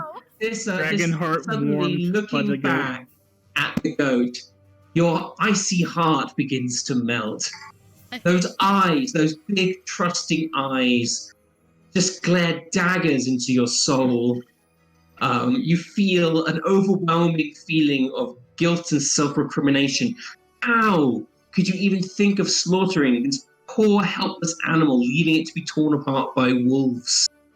Your conscience starts to get the better of you, and you begin to plan on ways to make sure that this darling animal survives the night. I'm gonna tell you right now, one of Robert's pigs is gonna be switched out for a goat. I wish. I hope you know what you're doing. I grab my the edge. Roll an insight check to see if you notice how attached KENARI is getting to this goat. No, Zariel, do you think that this plan is still on? No, I'm using Kardik. No. Okay, with an 8. Okay, you can see that KENARI is starting to shuffle a bit closer to the goat, and every now and then reaches out a scaly paw, a scaly hand to sort of just gently ruffle the top of the goat between the horns. The goat seems to appreciate the gesture. I grab the edge of my coat and quick burst of radiant energy just bursts throughout me as I cast Mage Armor on myself. Burn some magic. Calm down. Pretty magical. Okay. Light envelops Zariel's form as you walk along, and stays in a small shimmering halo around his being. She, like, behind her back switches the lead to her other hand and leads the goat to the other side of her body as they're walking. Protectively putting himself between the goat. Animal companion is a goat. Woo! Yep. Just kidding. Could possibly be, but maybe she's a special goat. This better not be some magical, mystical goat, I swear, DM. Secretly a unicorn. Whatever you do, do not name the goat. She's already named. Daisy. She's already named. Daisy the goat. Man. All right, this is not going to end well then. So what we'll do while all this is happening? So Will has no idea that the plan is completely falling apart in the background. Oh no, I'm still progressing. If the wolves are not going to do the job, my blades will. No, I'm talking about Will. Will has no clue. He's just gone off to the shop thinking you guys are getting a goat to slaughter. So they're gonna go back and they're gonna drop Daisy off at the Wayfarers Guild. Robert reluctantly, he's what a beautiful, beautiful goat you bought. Would you like to trade her for one of your pigs out back? Oh no, I couldn't give up one of my pigs. I need those for refuse disposal. But she picks up Daisy and like holds her like a puppy and like Shows him Daisy's eyes. As you do so, Daisy looks Nope. at you. How could you think about giving up this beautiful, this wonderful creature that's melted your heart? Sorry, I'm still using your wisdom saving throw from earlier. I hate that. You realise with reluctance that you just can't part with Daisy. She's just too precious. I'm gonna have to go buy another goat, aren't I? I facepalm. This blue softy has given up on half the plan. Please, trade 1 for 1. We... This is just... Why did I roll a low wisdom saving throw? This wouldn't be a problem. No, Why good did- You're a harm. ranger, Producing tell this me! episode. Why did you name the goat? Why did you get attached to it? I didn't do it on purpose. They killed as retribution! Okay. I'm either gonna have to go buy a new goat, or she's gonna have to go to the butcher shop and just buy a whole bunch of like old goat meat. That sounds like a really good idea. So realize it. We'll do that, and then we'll skip over to Will. So if he All wants right, to so do yeah, stuff- so you realizing that you cannot butcher, or I mean, just think about that poor little face being torn to shreds by a pack of wolves, I am. and you just can't even contemplate the thought, and so you steel yourself, and you sort of look at ZARRIEL, who's sort of standing there, face in hand, exasperated. Not looking over at Daisy, resolutely not looking at her, and where she's happily munching on a few herbs from Rob's garden. We just spent a Melamon week is and a like half. feeding things. It's like holding up things he's taken from the crop bed. Like comes She back with a carrot. She just like goes into her purse and like wherever ZARRIEL has like is sitting or doing, she like just puts down the 3 gold and like gives it to him and is just like, I will be back, and leaves. You receive a Go death to the- glare. Huh? You receive a death glare, nothing more. She's just kind of like, she just accepts it and like goes and buys. Just Okay, buys essentially like a whole couple of goat. haunches of you buy a couple Yeah. of haunches of meat.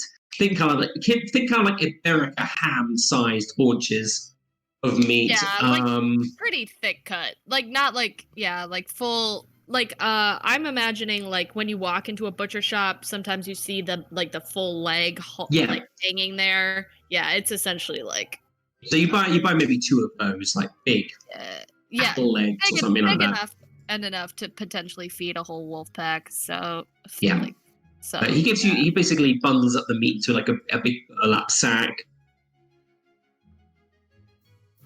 A couple of burlap sacks, sorry, and he hands it over. I'll say, I mean, it's not a live animal. I'll say 1 gold piece. Amount of meat. I was gonna say 30 silver. I don't know. Let me think. It's basic. That's basically like 2. That's okay. 40 silver pieces. Let's say 40. A little bit more. A live animal for sale for meat would run you less per kilo than a pure meat of the same quality. I know. Just I'm putting thinking that because out I mean it's 10 gold silvers to a gold piece. So if you say 30 golds, if you say 30 silver, that's okay, 3 so- gold pieces. So Okay. I said 1 gold piece, which is 10 silver pieces. So 1 gold is 10 silver pieces. yeah, Okay, so you said 1 I got mixed up as well. When we Okay, so yeah. 10 silver pieces. Yeah. Okay, so I'm just trying to like balance out my money so I don't end up with like 0 gold and then have to go like, oh, that's like 7 It's basically gold. Okay. 5 silver but- pieces per horn. Yeah, it's like I don't want to reach that point where like I've burned through all my gold and now I'm sitting here like, how much copper is that? You haven't burned through your gold. William has burned through all his gold. No, I haven't burned through all of my gold. No, I said William has though. He spent it all in Oh, shield. okay. So that's that. That's what KENARI does. A lot of regrets involved. I can't believe you made me take the bait. And can we see now a plan that will work in action, please? Will, your turn. Will's turn. Yeah. All right. So, Will, as you walk down the street, it doesn't take very long before you come to. It's kind of reminiscent of Granny and Nanny's cottages.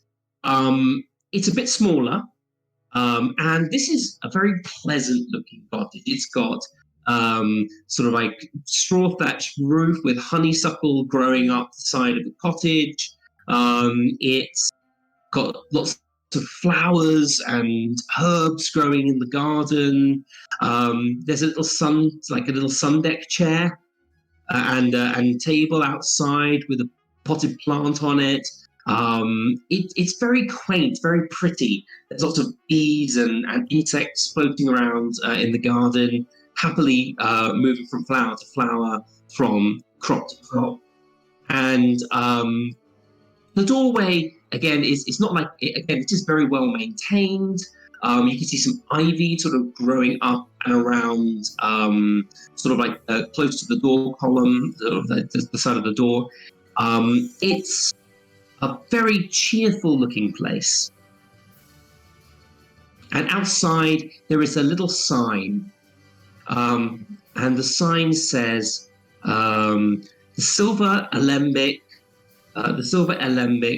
home of Gitka Ahos. Welcome all. Potions and poultices made at your discretion. Wonderful. I walk in.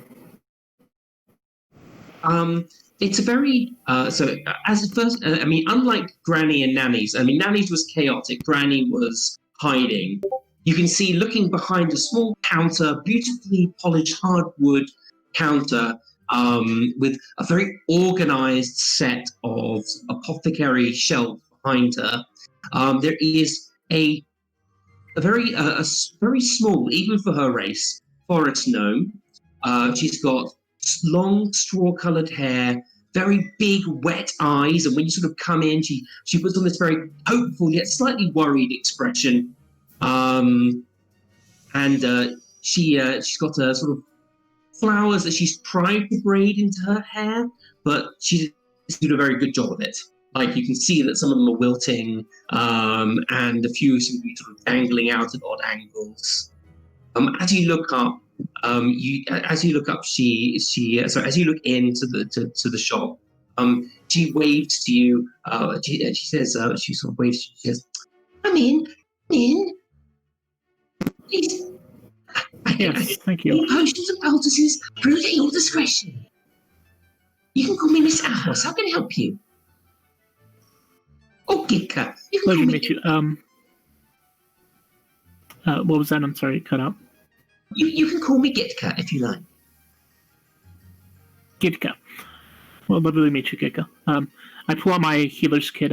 This needs to be replenished. Yes, I was wondering if you could top me up. Oh, yes, indeed. I have, I think, 5 of the 10 uses. 5 out of the 10. So 6 she of said the 10. Yep. 6 of the 10. Okay, so she looks and she goes, well, I'd say probably about I could make this, yes, and have that. And she like starts rummaging through a few of the drawers behind her desk, pulling up a few little vials, putting up a small set of bandages, two little glass vials that have tree bark in them, and she's sort of putting them all out. She's slipping them into place in your healer's kit. Yes, and she goes, well, that would be I'd say well, you're my first customer. So we say 15 silver pieces. That'd be lovely. Thank you. Of course. I hand over the 15 silver. She takes 15 silver and she puts in a little sort of tray behind. Yes. I was speaking to a small shop down by the market, and they were telling me of a larger more esoteric, a place for more esoteric herbs, and they said you could point me in the right direction. Oh, yes. You mean, oh, I know where they mean. You mean Isaac's greenhouse? Oh, that sounds like the place. Yes. Oh, Pimka's lovely. You'll absolutely love her. But may I ask before you head off over there? I don't want to steal business from her, of course. I'm just asking. What exactly do you need it for? I was looking for something to lure some wolves, actually, and perhaps maybe to keep them away. Just some type of herb, or just either of the two. Well, let's see. I don't know if I can help with both of those, but I might be help you with one. So I was looking through a number of the back shelves behind her, and she pulls down this small vial with an orangey yellow liquid in it. She places it in front of you, and she says, that's owlbear urine. It's very good at disinfecting some of the more deadly wounds. High ammonia content, you see. But this is, a natural predator. The wolves will often team up to try and. Obviously not a healthy out there. There's a big pack of wolves that you're dealing with. You might want to take out another predator that's moved into their territory. This might be a way to attract them. Yes, that actually sounds on the very one. Can I do an inside check to see if I believe her? It sounds like it makes sense, but yeah, go ahead. Yeah, she seems to know her stuff. You can tell that she hasn't. You can tell that she seems to be working off theory more than practice. She seems to be. She seems to know her stuff scientifically. Let's say. You can see that she's not 100% sure it will work, but has an idea that it might be a good solution. Yeah, makes sense. Do you perhaps know how much this, how many acres this would cover? Acres? Oh, it's very potent stuff. Wolves have a very, very good sense of smell. So I believe if you just splash it around in an area that you know wolves are present, maybe look at some of their tracks, scratches on trees, tufts of fur, or even a recent kill, you probably would get their attention. If it's a recent kill, they'll probably be close to the area. Okay, and this supply, how did you come about it, and how much do you have? I really don't want to know. No, there's an owlbear preservation in one of the further flung outposts.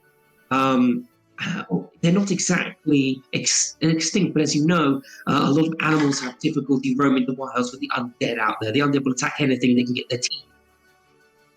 Yeah. One or two zombies aren't going to hurt an owlbear, but we want to make sure that we have some healthy specimens that we can release into the wild every now and then to keep the population up. From what I understand, that copious amounts are ejected from the males when they're marking their territory, and I didn't really ask how they came to get a hold of this. But it does have medicinal properties and is used in some potions. Okay. Don't tell me which potions, please. Oh, nothing you drink, dearie. Nothing you drink. Okay. Something a bit more explosive, really. Oh, yeah, that makes sense. Ammonia. What are we talking about price-wise? Well, I'm just going to quickly roll for her a second. I have absolutely no idea why you want this.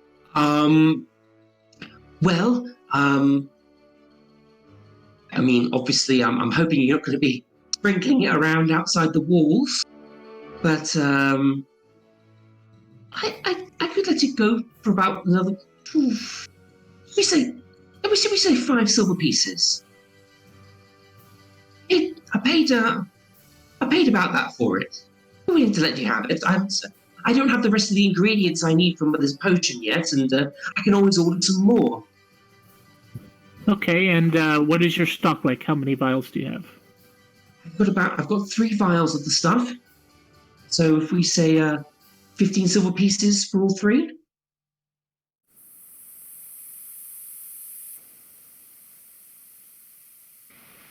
Yes, that is wonderful. I'll take the lot. All right. Make sure you don't splash it on yourself, I'll and take them put all. it somewhere Thank it won't break. It's quite sturdy Got it. glass I vials. put it in but, my. Yeah, passes them over gingerly. So just drop them in my shop. Passes them over to you. Okay, 3 I put vials them of in. owlbear urine. Okay, got it. I'll write that down. You said 15. I will take that on 15 silver. my silver. Got it.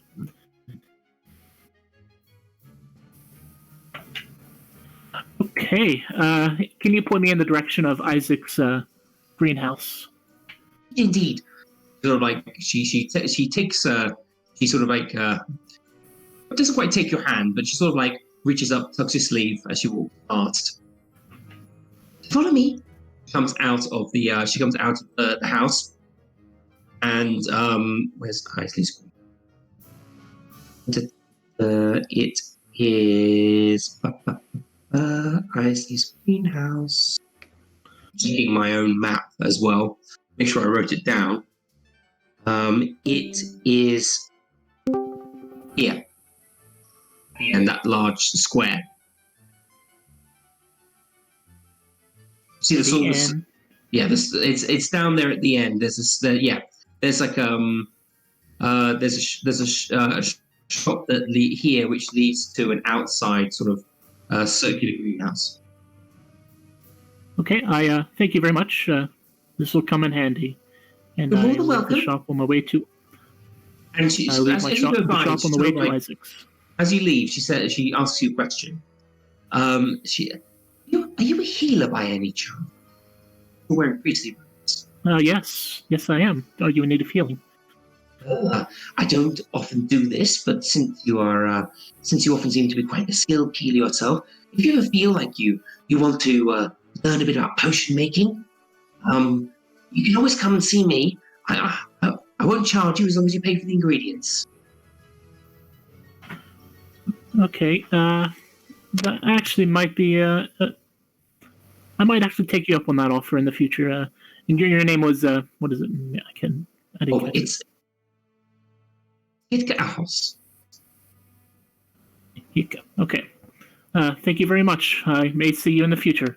As I leave the shop, I touch him heart and do a little bow. She sort of sketches a little curtsy as you leave. I meant like a head bow, like in a prayer. Yeah, well, she thought you were bowing, so she's giving you a little curtsy. All right, and I head on the way to Isaac's greenhouse. Isley's. Okay. Okay, so Isley's greenhouse. Basically there's a thin alleyway between 2 houses, and as you pass through the alleyway, you come into this large open courtyard where there's a number of big circular and square glass buildings. Everything is sort of very open air. There are several sort of tent pegs set up in each corner to be set up in case of rain. It's a bit like when you go to like a garden center, you know. So like it's a lot of areas where you can just walk amongst the plants, looking at them. And there is a very there's basically she's quite a rotund halfling woman, bustling around. She's wearing sort of like gardening overalls and rubber boots, walking amongst the different plants and sort of checking up on them, making sure that they're okay, making sure that the leaves are healthy, and pruning a few leaves here and there. She looks up as you come in, and she comes over. She comes over to you and bustles over to you, wiping her hands on her overalls, and sticks out her hands to shake yours.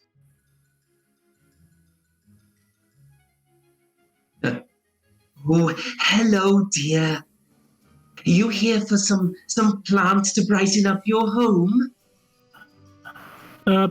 Perhaps that depends on if you can help me or not. I need some of your knowledge, and you seem to be the person to go to. People have speak very highly of you. People say I have a green thumb. All my babies around here are growing well. It's a bit of magic to keep them going. You understand, particularly in a city-state like this. Oh, he like bustles over and grabs like what appears to be like a tray of pastries, which are which are sort of set on a small side table. Just yourself under your nose. Oh no, thank you. It's things that there's sort of like tarts and a few croissants and a few things like that. Oh, thank you very much. I take one and pocket it. I need some information. We seem to have some wolf problems that need to be taken care of. You heard about that, did you? Yes, and I'm hoping that perhaps maybe you have some plants or remedies that could attract wolves. Maybe we can attract them in and lead them somewhere else. Do you have any plants like that could help me, or maybe repellent? Wolf repellent? I'm afraid, dear, I don't really have anything like that would attract wolves. I mean, your werewolf, yes. Wolfsbane works with that. Some of them use it to help with their transformation process. Really have any plants that attract them. You'd probably be better off with some sort of wool. Or maybe some meat of some kind to attract them. Yes, we were thinking that. Well, if you have, while I'm here, I might as well pick up some wolfsbane. I mean, it can't hurt or not. How much would a bundle of wolfsbane cost me? Oh, I can sell to you for about 3 copper. How about that, dear? Wonderful. I'll take 2 bushels of wolfsbane. So 6 copper then. I don't know if it'll help, but it can't hurt. Yeah. Okay. I hand over the copper and do another sort of head bow and put my hand on my heart and bid her farewell. Thank you very much. Oh, you're more than welcome, dear. And please come back any time. Oh, out of curiosity, will do. Thank you very much. Where did you hear about my greenhouse? There's a lovely stall at the farmer's market. A wonderful Minotaur lady there selling herbs. Must be from the long plenty of wonderful clan. herbs. Yes, she says she's there twice a week. Perhaps if you're looking to sell at the farmer's market, you can take up a relationship with her. She's a wonderful person. And also Mitka at the Silver Omniac told me to come. You mean Gitka, dear? Yeah, I'm sorry. Gitka. Yes. Terrible with names. Gitka. That's no problem. See, well, I'm Pimka. Pimka. So you remember my name? Pimka. Gitka. Well, Gitka, oh, she's lovely, isn't she? She's absolutely charming. Yeah, yes, she is. She and I have tea every now and then. Absolutely lovely. I supply the herbs and she brews them.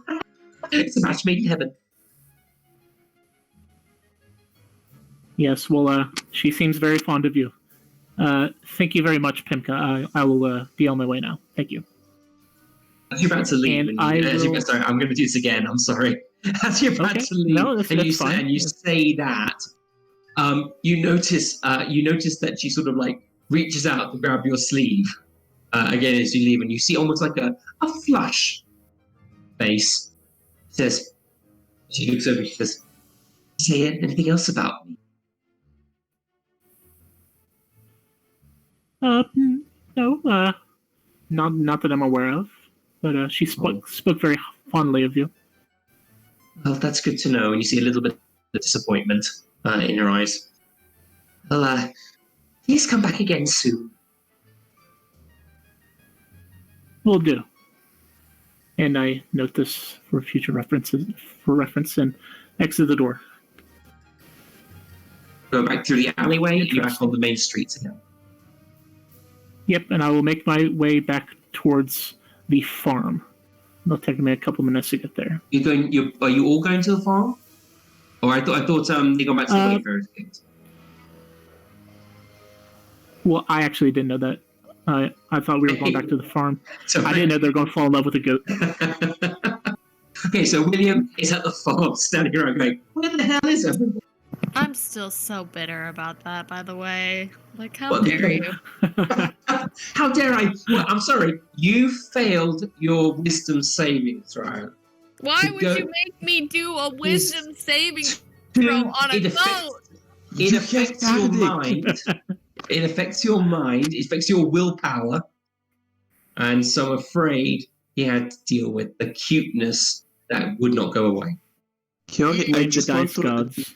Luea, I just want to remind you that you had Cardic inspiration for that. Son of a gun in a basket. Why do I always... Oh, man. Oh, well. Maybe you can use it with the wolves. I always forget to use my Cardic inspiration. I always forget. I'm going to be the person who always forgets. All right, here we go. Let's go. Let's move along. Now we have a pet goat. William, half an hour passes and nobody turns up. You feel a bit angry with people. That's where we were supposed to go. I forgot about that. I didn't realize. Okay, hold on. Pause. So, the thing that we were doing is we were dropping off Daisy. She went to go get meat and ordered it from the butcher's and then told them she would be back to pick it up later and then went back, grabbed ZARRIEL, and they went to the farm. Okay. So, I just wanted to make sure Casey got his time to roleplay. of course. Well, Will has been waiting there for about all this delays you a little bit. Maybe about 10 minutes after Will arrives, both head and meet up outside of 5 Mills grazing grounds. Okay. By this point, I have reverted back to a Wayfarer outfit. Okay. Nellie's basically Nellie's sitting in the Wayfarers Guild, sort of like torn between spending time with Melamon and also like going out and petting the cute goat. Oh no. I'm gonna leave this as the Wayfarers Guild mascot. Failed her wisdom saving throw. I'm happy that I didn't say something that I wanted to. A specific description, because the handles of the knives are of bone of a specific animal, and I would have loved to see an expression, but we're playing online. Your daggers are? Or... Yeah, a pair of daggers made of bone. See, the thing is... Most are. KENARI has no problem with the whole cycle of life thing. This is a one weird occurrence. This is just like a weird occurrence. This is the goat that warmed your heart. This is just a weird goat, okay? This is just I have no this is problem. an anomaly. This will not happen again unless I roll really badly, which I haven't. This is a goat that sort of was sold because she couldn't perform her function. You sort of like you sort of like connected with this sort of almost slightly outcast goat. Why you gotta no. Okay. Just comparing yourself to sacrifice this poor innocent animal on the altar of your ambition. I love the way things turned out, but ZARRIEL does a way to put it. Anyway, so we show up. We spent 2.5 hours talking about whether or not a goat will be sacrificed. Ended up going and buying goat meat at a butcher. Let's go. The original plan, the original OG plan I had. of going and just buying meat from the butchers, we finally came full circle. I just want to know how much my mage armor will last from It now lasts on. 8 hours. So, I know, but from now on, how much? Well, it hasn't taken you that long to go. I mean, you got there. I would say, let's say about 45 minutes or so. Really, okay. it doesn't take you that long. You still got about 7 hours on your armor. Okay, that was my question. Thank you. Went to the market. Okay, so I see. That's a very first skill. That's it. So we finally arrive Okay, at so the farms. I see KENARI walking up with 2 haunches of goat. I say, they didn't have any live goat? No, sure. She's picking those up later. Oh, okay. Sorry. That I clarified. I thought you were supposed to get goats, KENARI.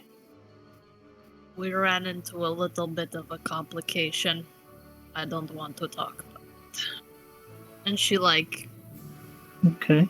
just looks around. Malicious DM. Just, avoiding eye contact. Just, actively with, everyone. We ordered. Okay, She well, I ordered the think the- meat. Well, that's good. I seem to run in some good luck, and I pull out the vials of owlbear urine and give them to each of us, one vial each. This is owlbear urine.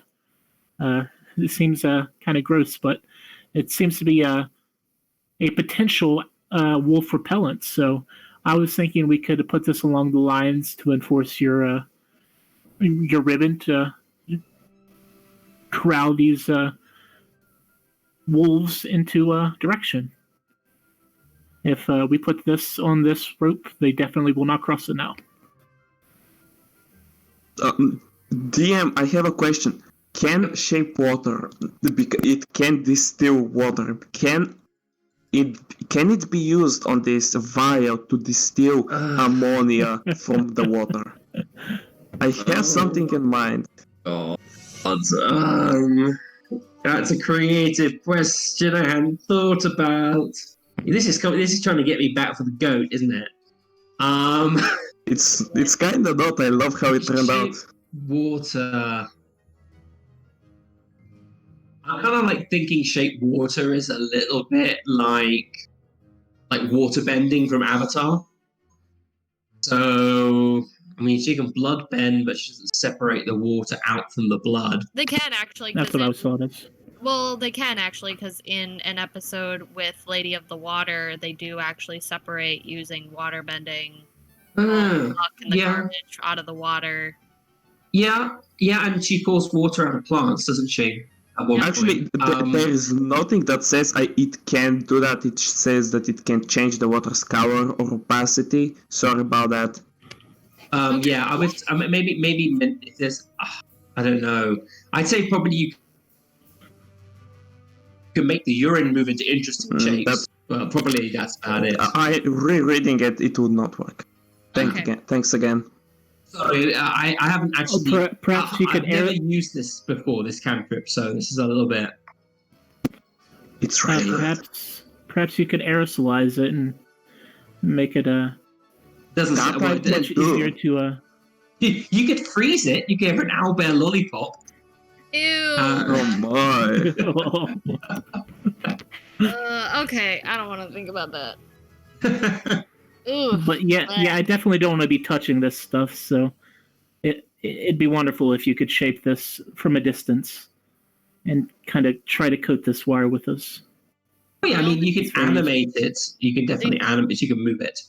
The only problem with pouring it all over that rope is that it's probably also going to spook the animals over in this area. I don't think you want that either. Owl bears are... That is a good idea. I've never met one, but they don't sound... They sound like an apex predator, and anything that's... That's a good idea. Is there any wildlife around us? Yes, there are a number of pens. It's just basically a grazing ground. There's like a very simple fence around it. It's got gates so people can pass through it. It's the people the people of 5 Mills don't seem to really care if people go in there, as long as they're not poaching their animals. There's a number of number of number of cows, quite a few pigs and goats wandering around. Most of them are relatively young. Most of them are female. You can also see there's a sort of like a chicken coop area, and there's a small pond where there's a number of ducks and geese. Are there any people out working, like to feed the animals or clean any of the pens? You can see there's a young boy and a young girl, both halflings, sitting up on a slightly raised area. One of them's dozing in the sun.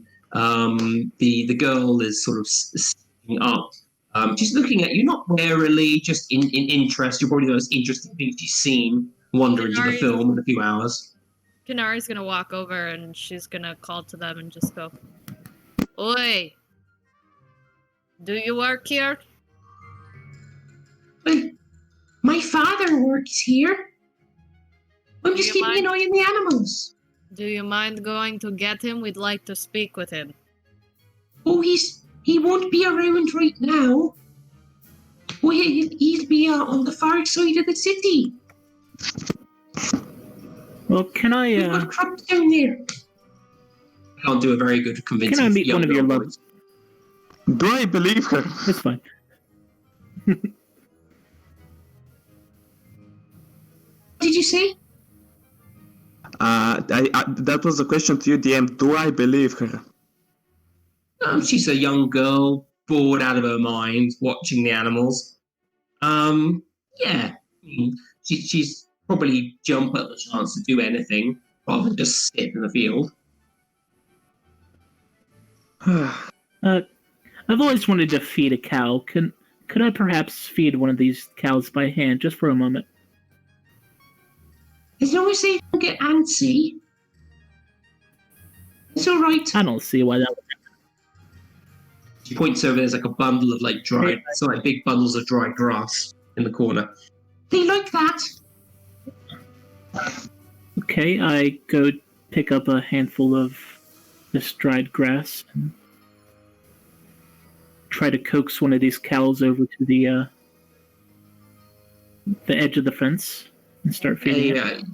Young female cow. How is female then? A young cow sort of comes up, big eyelashes, looking up at you. That sort of almost like vacant expression that cows have, and just sort of like slowly chewing, looking at you in askance before noticing the grass in your hand. Trundles up slowly, sniffing at your hand, and then starts to munch on the grass. I feed her half the grass, and while she's chewing on that, I bring out the bottle of owlbear urine and see if she can without me uncorking it. Does she react anyway? No, not without you. Okay, I just want to uncork it for a second, then close it and see how she reacts. The moment you uncork it, she lets out like a distressed bellow. Okay. And starts to shy away from you. Okay, yep, and that answers that question. A couple of the other cows start bellowing as well. Huh, weird. Guess this one doesn't like grass. Can KENARI smell that from where she is? Do you have keen senses? She's got an 11 passive. Yeah, okay. Well, anyone with a 10 over it can smell it. Okay, it's like a strong, pungent aroma. She's immediately gonna tense up, and like her claws on her hand is just like noticeably a little bit more like shing, kind of like a instinctual, like she doesn't have a whole lot of control over it. It's just a natural like inclination of like a reactionary thing. And then when she like realizes, she kind of like forces herself to like relax a little bit. I have an idea to which but I want to transform the water in the vial into individual beads, each a quarter of an inch in diameter, to make them apart from each other and then freeze all of them. You can do that. It will. I mean, I'm thinking about if there's space. Yeah, you can do that. But I mean, basically, what you have to do. It says you can shape the flow, form it into simple shapes, and animate it. I would say you probably have to cast the cantrip several times, because basically what happens is, I mean, although you can shape it, it doesn't say in this that you can separate it and move it separately in different things. It basically says you can form the water into simple shapes. So I would say you can do it, but you probably have to cast the cantrip several times to shape like the different beads and then freeze them. I have no problem with that. It will last 1 hour. You have basically now have a vial full of little sort of orangey yellow beads. I am well aware of that. That was the plan. It's a good idea. I take this strange vial to Will. We can scatter these. I think their melting would bring up some interesting reactions from the different predators around. Yes, but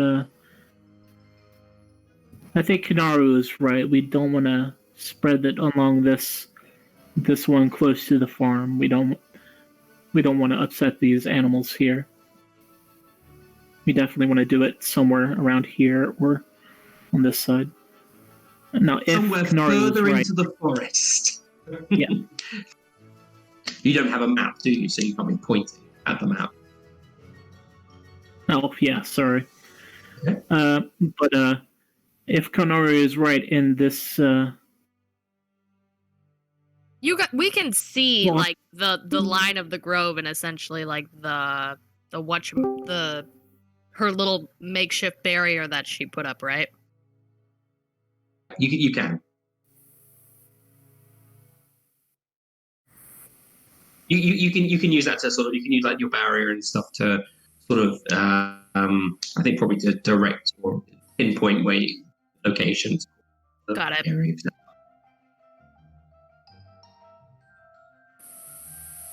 Okay, is there anything else you're doing? Because I don't know if the wolves will still steer clear of this line that Kenari has made when they think an owlbear is present. So we may just flush these bears out of the woods into this farm. I had to look this up, Luea. This is Fladry, sure. Is it? Fladry. Which one? Decorating the perimeter of a livestock with flapping brightly coloured streamers. I'll send you a.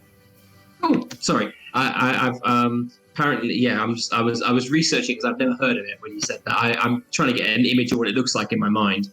I'll try to send you one. Okay, cool. It's called flagging. I'll save the image. Oh wait, no, I don't want to save the image. I just want to copy it.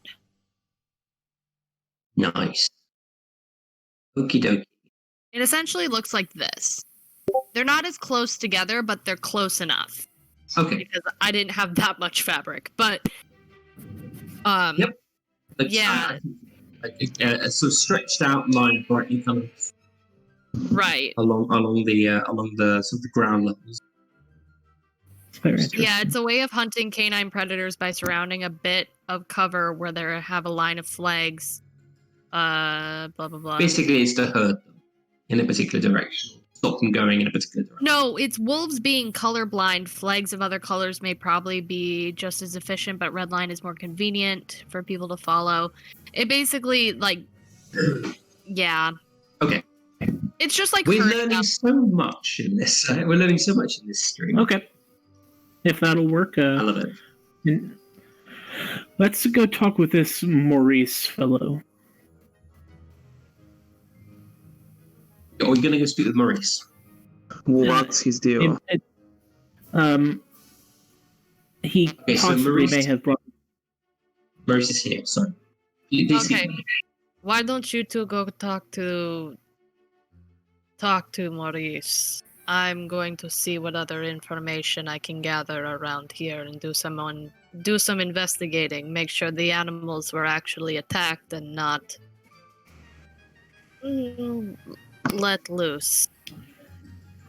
Okay. To be honest, I think we need your skill set when talking to Maurice.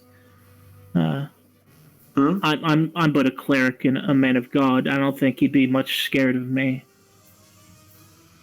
She kind of like clicks her tongue. She like, I don't know if you guys have been noticing, but she's kind of been avoiding other Dragonborn,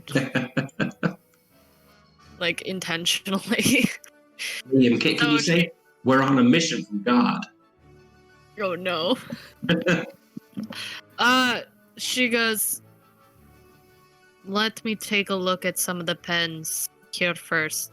I want to see if the wolves jump the fence or if the animals jump the fence. And so she's gonna do like really quick, and by quick I mean like 10 minutes at tops of like just a perimeter check of like the fences that are closest to the line. I'll run an investigation. The fences. Yeah, how about we all do that? Yeah. Do an investigation check. Yeah. Do you want me to just do it with advantage, or do you want all of us to do it individually? I'm not doing with one. advantage. Okay.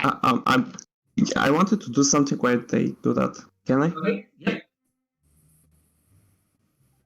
Yeah. What do you want to do? Sorry. So first of all, get as much of the protective attire as I can without it being obvious. Still keeping that wayfair look. Mm-hmm. Then I'm going to spend whatever time they give me. Zarriel will spend making himself look as much as a snob as once he was. Okay, Makeup, ring, whatever he had. Yeah. On him at the moment. Do you have noble clothes? Do you have noble clothing? I do. All right. So you sort of go behind a bush, getting yourself all dressed up while they're doing this. Sort of, or even you can sort of say, there's maybe a small barn to hold like the farming implements. You could just look to the halfling children and say, can I use the barn for a moment? The attire that is over him, that of the flowing robes and stuff, is basically over the fine clothes. So he basically has to just take the rest of. Okay, so yeah, you're basically just removing the things that would mar your fine clothes. That's fine. Yeah. So you're just basically primping yourself up, making yourself look adjusting your bearing, sort of like practicing your elocution a little bit while you're standing there. There were my rolls. They were both crap. So let's go. Yes.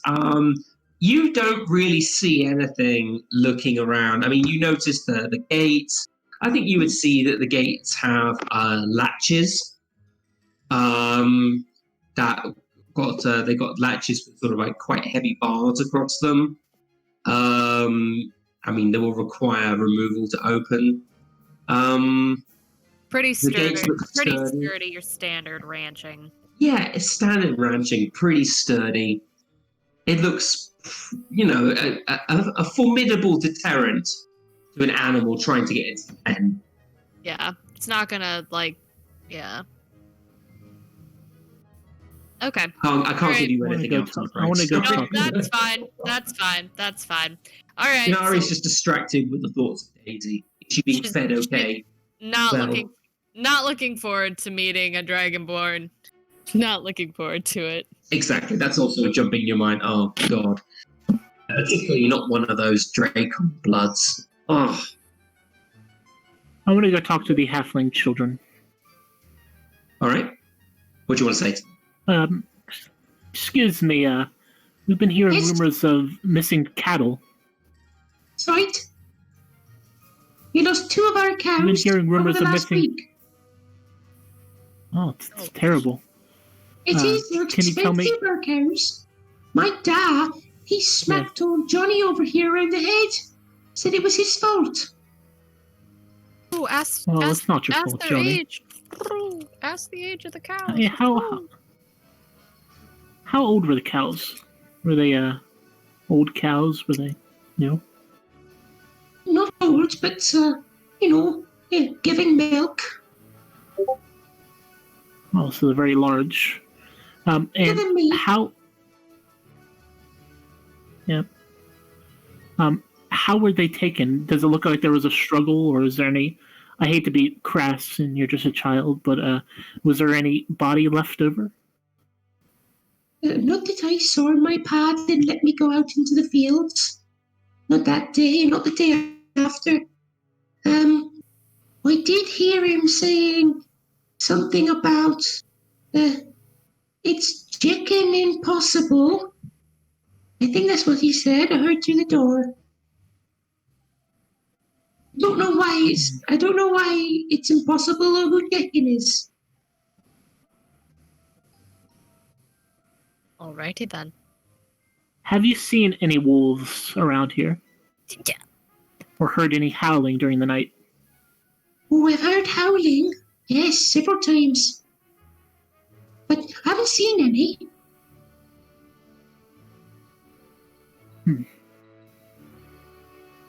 Thank you for your time. And I hand her a good berry just, because she's a child. I can't take this. My pa says no taking sweets from strangers. That is very wise of your father. And I just leave then. I don't know. You see her look at the good berry for a moment, look at her brother beside her with his mouth wide open, and I'll leave you to imagine what she does. She chucks it in his mouth. You hear a sputtering and a sort of like an indignant squeal from behind you as you sort of walk away from the children. Love it. Love it.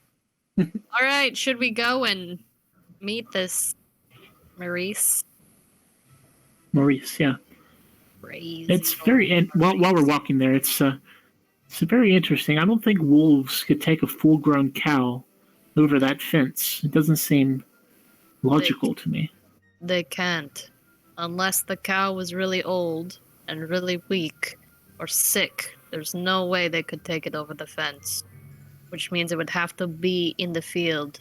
It's not impossible for them to jump the fence and eat it here. They don't have to drag it off. They just have to avoid getting shot. I wish the father was here. He would know much more. No, the fact that he's not here and he leaves what time of day is it? It's coming up to sort of mid-afternoon, probably around about now, maybe 3:30, coming towards 4. Been out for a few hours wandering. Been out for a little while wandering around. Perhaps after we speak to Maurice, we can go back to the... Yeah. Perhaps after we speak to Maurice, we can go back to the farm and see if the father's there. You're welcome to do that if you like. I would like to get some grub. Oh, yes, you need to pick up that meat. Okay, let's head off to Maurice. Okay, so you move towards the High District. A lot of these houses are larger, far more grandiose in design. Basically, think a little bit like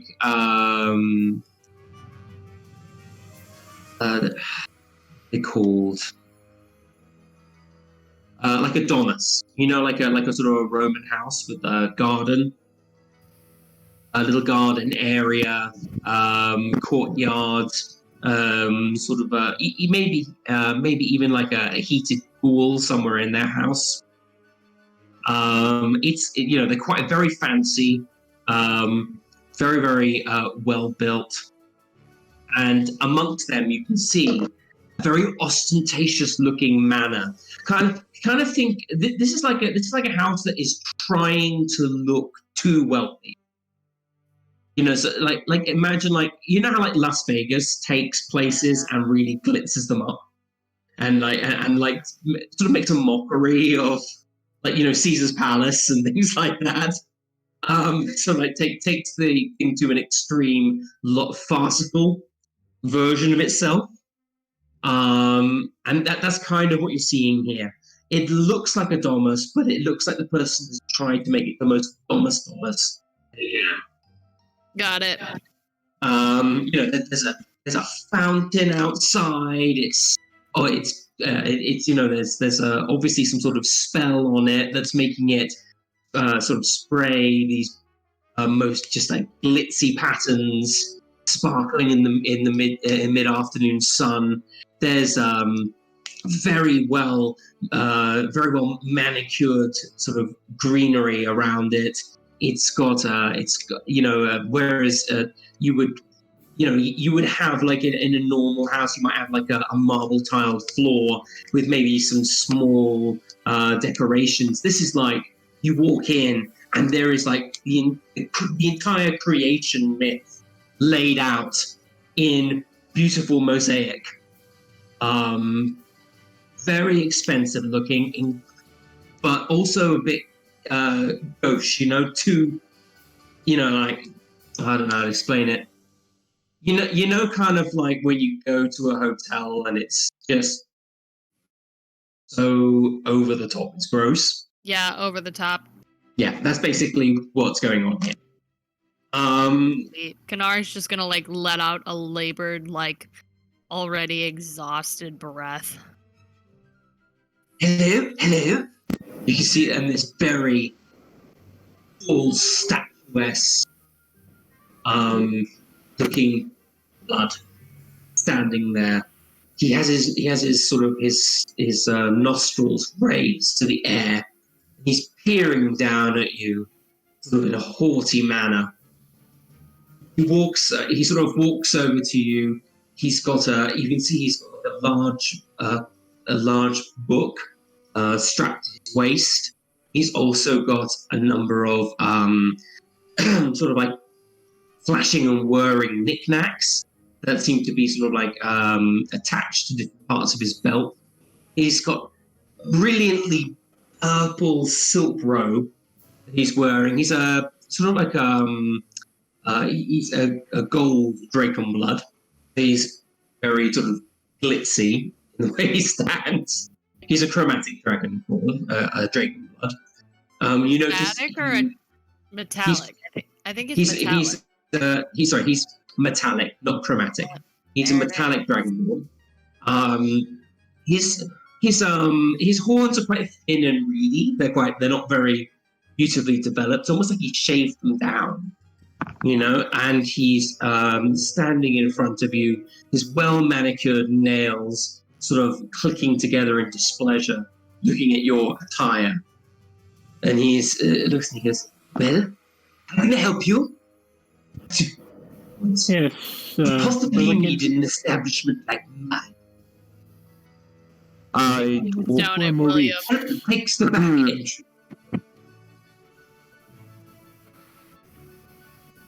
Servants' entrances to the rear. Sorry. I will try. I've kept to the back of them. I will walk up. Sam in the front of the group. Oh, my lord! Don't recognize your house?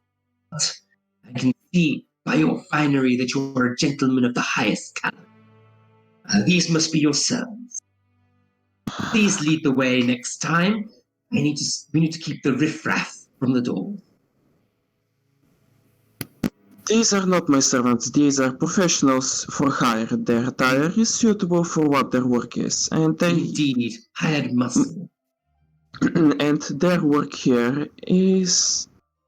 It does not bring me any pleasure to say it, but they wish to ask you a few questions. If you would please oblige, so they must leave as quickly as they have come. Indeed, but before we do so, he looked. Do you have anything on you that makes you look like a wizard or like a sorcerer of any kind? I mean, do you have like your Your arcane crystal- focus or anything? It's a small crystal which is most of the time in my pouch. The two daggers are in the bag at my waist. In other words, my backpack. So I'm basically like a noble You traveler. look like, but you don't look like a wizard. Okay. No. He goes. Well, I was hoping that Sir might wish to sample the fine establishment that is Maurice's manor. As you may understand, I am Maurice Gale. Ironic, I know. My mother, she was a silver dragon. Gave me her name, matriarch. Maurice, what's his name? You're cutting out. Oh, his name. Sorry, it's my throat. I apologize. Maurice Silverscale. Ironically. Yeah. And he looks. So he sees KENARI, and he sort of like looks you over, dismisses you. She's not pleased to be looking at him either, so He looks you over, and he just sort of sniffs as he notices your clothing. yeah, Ugh. she just lets she tries to subdue it, but you can definitely there's a rumble going on, whoever's standing closer to her, and they could probably feel it. Her tail in the background, which you can kind of barely see, is whacking the ground of I want to leave. He's like, how uncouth. Turns back towards you, Zariel. Goes, well, I don't normally make it my business. These types of people, but if you insist, my lord, but would my lord not wish to partake of some of the fineries of my establishment while you I would very much be pleased, but I had a few problems with attention, if you can understand me. So I had to take up a more non-visible attire, if you can understand. If word spreads, I might get into no good word again. But if you so wish, I would have a person that I'm looking for, if you can help me. Well, I don't normally do these things for free. I can hope that if I do this favor for you, I might ask a little something of you in the future. Of course. Quid pro quo. A word given is a word that will be fulfilled. Indeed. Gentleman's agreement, then. He sticks out a clawed hand. I shake it. He's got quite a soft grip. Definitely not used to hard labor. I use a little bit of magic to make my mage armor flare up a bit. Ooh, A little. Wait a minute. Thank you for doing that. I don't need to roll for this. Maurice's eyes light up. Your arcane aura. I knew that one of such esteem as yourself must be a practitioner. I am a practitioner I am a student of the arcane arts myself. The grimoire at his waist. I'm happy that people are learning magic, but I may have been a little on the cursed side, for this power runs through my veins and I cannot control most of it. A sorcerer. Ooh, we don't see any of your kind here. Well, if that's the case, then I already know what my favor will be. Not right now, of course, but we may call upon you for some arcane assistance in the not too distant future. We may have different approaches to magic, but I'm sure that combined we can solve a little problem I've been having. I would be glad to help, and I do manifest a small diamond of radiant energy, crush it, and absorb what is left basically of shards, practically converting sorcery points into spell slots. I don't know if we're going to fight this guy. No, he looks delighted. He looks fascinated. You can almost see avarice in his eyes, like greed. Yeah, the Dragonborn are elven sorcerers. I wonder where his magic went. I'm not saying that. Okay, I thought you were saying that because that might have brought us to a different conversation. So he looks well satisfied with this, and he rubs his paws like his hands greedily.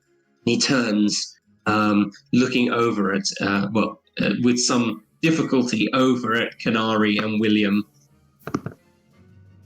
I don't recognize your god, priest, but you'll be more learned than your friend. How can I assist?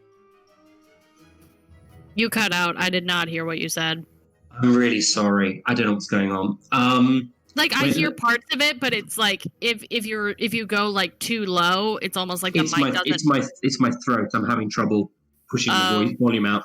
Okay, so there's he turns to William. Oh, you sound fine to me. He turns to William and he basically says, I suppose you appear to be a priest, although I do not recognize your god. I suppose you'll be more learned than your friend here. How can I assist? I knowingly kind of hold KENARI back, because I know that's going to tick her off a lot. Yes, my god is the broken god Ilmator, and I kind of step in front of her. He who endured, the crying god. Indeed. I'm a life cleric. Well, not many worship you here. Your god here, he manifesteth, is the predominant goddess, but of course we understand that there are other gods and offshoots of the pantheon, and are all to be equally cherished in protecting us against the forces. But your question, I am a busy man.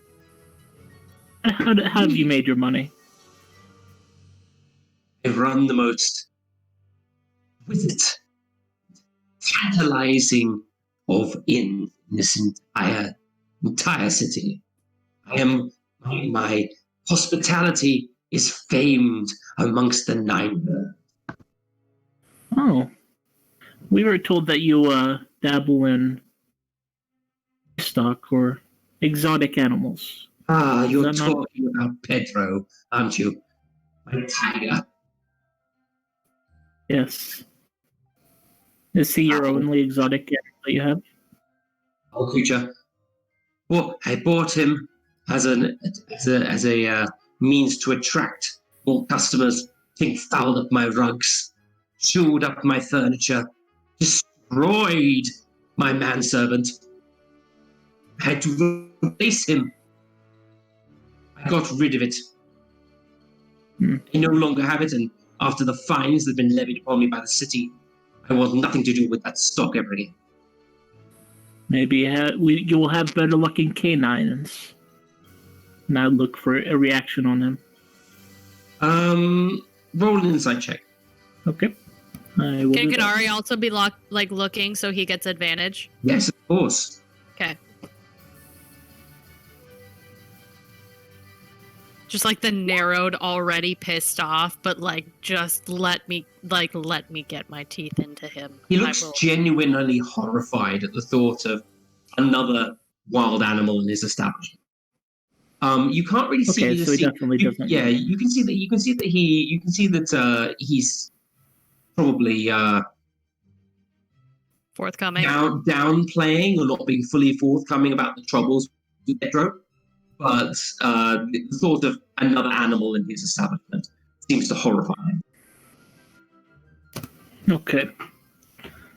So he definitely doesn't deal in the wolves, so it wasn't him. Do you know any other people that would work in exotic animals or would bring dangerous animals into the city? Oh, several. But ever since my own troubles, the market has been downplayed somewhat. I mean, if you're talking about large, dangerous animals like Pedro, there are a few in the High Quarter that may or may not, you didn't hear this from me, but may or may not have animals that the Forum would not appreciate being in the wild, but we're talking magical pets. I know one who has a nest of kobolds that he uses as to clean and look after his establishment. That he, the usual contempt for their kind. But other than that, not that I've heard of. Nothing large. To be completely honest with you, Maurice, we have been tasked with taking care of the wolves that have been... Good. Slaughter them all. Bad for business. KENARI just lets out a really, aggressive snarl and, takes a step to the best she can, considering Will is now in front of her, of, just, a kind of like a dominance kind of a thing of, He looks, say it again. I dare you. Do an intimidation check. Okay. I gotta click my thing, and then I gotta click the button. I can do this. Give me a good roll. A 3. No! Why do I have terrible rolls? Got it. Card! I can use that. All right. I'm going to remind you this time. Thank you. 14. Okay, the 14. Yes, he looks startled. He looks startled and sort of his hand reaches towards his grimoire. As well as what appears to be a small wand. I step in front of her again. And kind of just almost just continue talking, try to take the attention away from her. It's like, yes, we've been looking for exotic animal dealers, and your name came up, but I don't think you'd want your Pedro situation to happen again, so we don't believe it. Now, must ask you to leave my establishment if you can't keep your help on a leash. She just kind of is like, I don't want to hear that from a metallic, and I also don't want to hear that from someone who clearly ran away from the battlefield. Battlefield?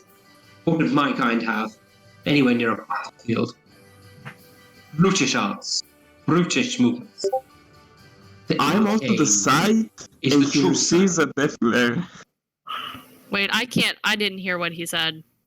He said he basically just said, that the battlefield is not where a true dragonborn would be. The arcane sciences are what require proper.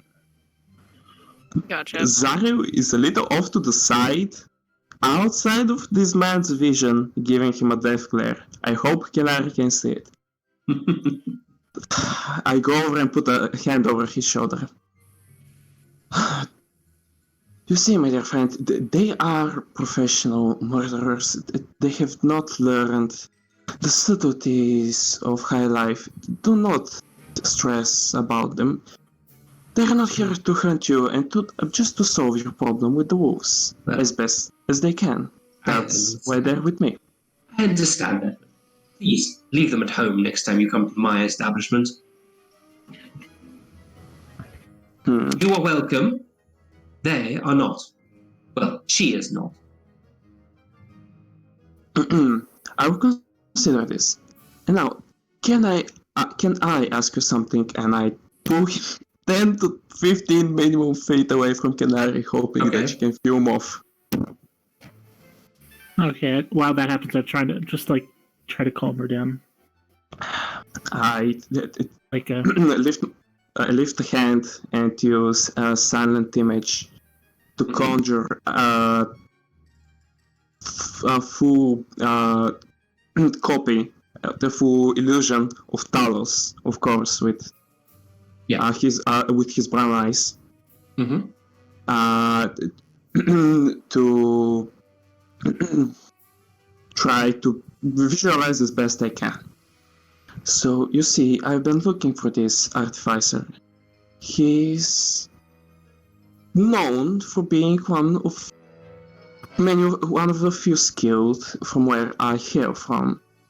So I've been trying to get him back under my family's name.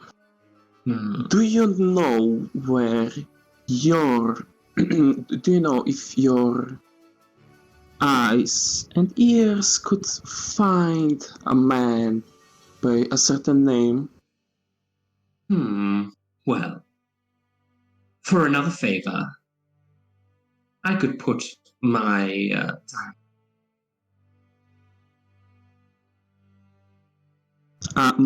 and it cut out.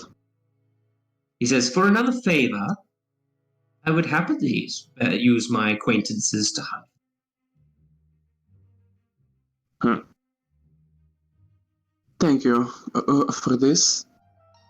Indeed. For the name, for his name, and I have to look it up because I sent it to you, but I don't have it. Sorry,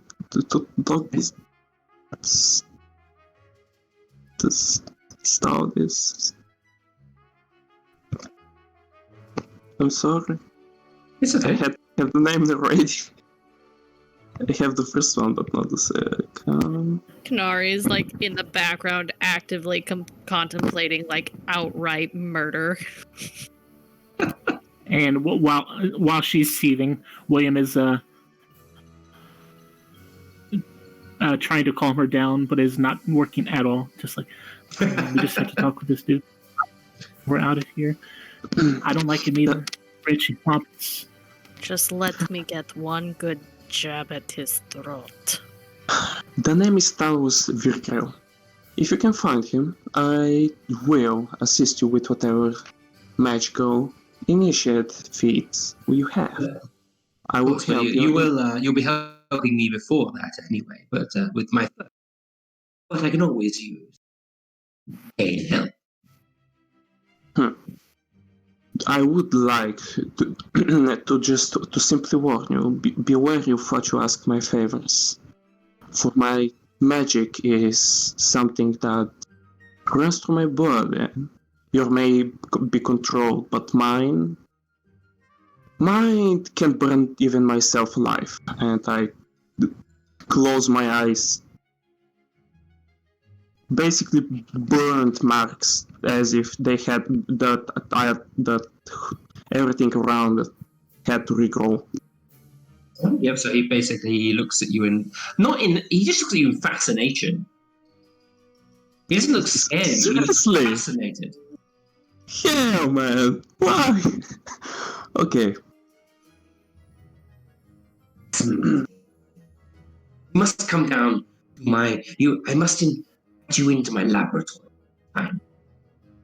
So many tests we can do. Yeah, KENARI at this point, like, she's had enough. She's just going to storm, like, away from the house. And, like, as she's, like, walking away, like, passing the grove, one of the trees, she just, like, whacks it with a punch. The trees. Tree. Roll an athletic check. I will make my amends with this man, and I think we will leave. Agreed. Athletics, yeah. I want to see how hard you punch a tree. A strength? Yeah, athletics. It's a strength. Oh. Yeah, you carve you basically dent the tree as you punch it. It's only a sapling, so you basically take it's almost like a small chunk out of it. She just keeps storming back towards the butcher's shop to go get her stuff. Not at a super fast pace, but it's an angry pace. I think we should follow, as I have finished talking to the man. I presume I have finished talking to the... I follow KENARI. All right, you follow KENARI to the butcher's. I mean, do you guys try to say anything to her as she's walking, or are you just following? Because if you're just following, Okay, because then we're just gonna go. She's gonna pick up her stuff from the butchers, and they're gonna go back to the Wayfarers Guild, and then I'm done with all the stuff I wanted to do, and we can wait until nightfall / take a break because I'm actually going to have to say, Yeah. guys, I've got a meeting at with my boss on Monday pretty early, and I can't be going too Dude, late. that's absolutely fine. I might have to end it here because I don't want to be completely out of my time scale. Because it's 2 a.m. for me. We did no wolf fighting. We did 100%, Aaron. You bought a goat. You bought They some missed- owlbear urine. They missed children. Nothing. We can literally, Yeah, they can come back and I'll be like, you missed more shopping. I have a goat now. Just like in the corner. Daisy just looks up and is just like, bleh. Just like goes back to eating. But it's the cutest man you ever heard. It's just It's heart melting. It's beautiful, but like, why? KENARI has a pet goat. This I is have a just goat? the way the story works. I gotta add her to my character sheet now. You can, yes, she is your pet goat. Do I put her under extra or no? Daisy. Extra. Manage Daisy. extras. How do I'm I happy that category? they've been allowed to interact with your world, but Pet. There we go. Let's see. Goat. I will send you her stats. Giant goat or medium goat? Well, you don't know Small yet. At the goat. moment, she's young. So goat. Goat. What is a giant goat? A big goat. a large goat. That's pretty much what you're thinking. All right, there. I have a goat. You have a goat. All right. can't- You should so- see a huge goat. How do I name her? Okay, customize. There we go. Anyway, so that's where we are. That's where it is. Luea has a pet. So KENARI has a pet goat. Animal sidekick is a goat. Has a new nemesis in the town. ZARRIEL now owes 2 magical favors to a pompous idiot who runs a shop, who runs an inn. And Will is pretty much the only one who came out ahead here, just getting 3 vials of owlbear urine. Knowing what my arsenal Yeah. of magic will be, I'm happy that I'm going to help this guy because he's going to get more negative than positive. We're gonna say We- this goat is a natural, like neutral. Because Natural neutral goat. Yeah. Except when it comes to you. We pretty much did nothing, but I had a wonderful time. I'm glad you had a wonderful time. Did you have a good time? Yeah, I love this game, man. It's awesome. this is It was the really fun. best. I've got this entire adventure we can go anywhere near today. That's okay. I'm Hey, okay with this. on the How plus it side, happens. everybody can still be a part of this. How do I add a photo of a goat? Man, Now remember, you need to draw this. This is like, you need to draw this, Luea. It needs to be a cute goat with massive puppy dog eyes. Yes, I can't wait. I look forward to seeing this. Sorry. For those of you who don't know, we are going to put these on we've got to put these on like a fan art loop or something during our break. But Luea has done some absolutely amazing sketches. I particularly loved Carol wearing the bonnet. It made me laugh so much. That was a warm up sketch. I wasn't even looking. I will take the compliment. Thank you. I will take the compliment. I'm teaching myself slowly that I need to just. compliments. Yeah, I'll yeah. tell you what, I was so jealous of the way you drew the hands. I was watching it going, oh man, those are good. I'm glad you like it because there's a lot of things I could go off on myself and be like, that doesn't look right. That doesn't look right. That doesn't look right. But I got I love it. I got new pens for Procreate, and I wanted to test them out, and I was like, this They look is a good great. opportunity. We're gonna do it.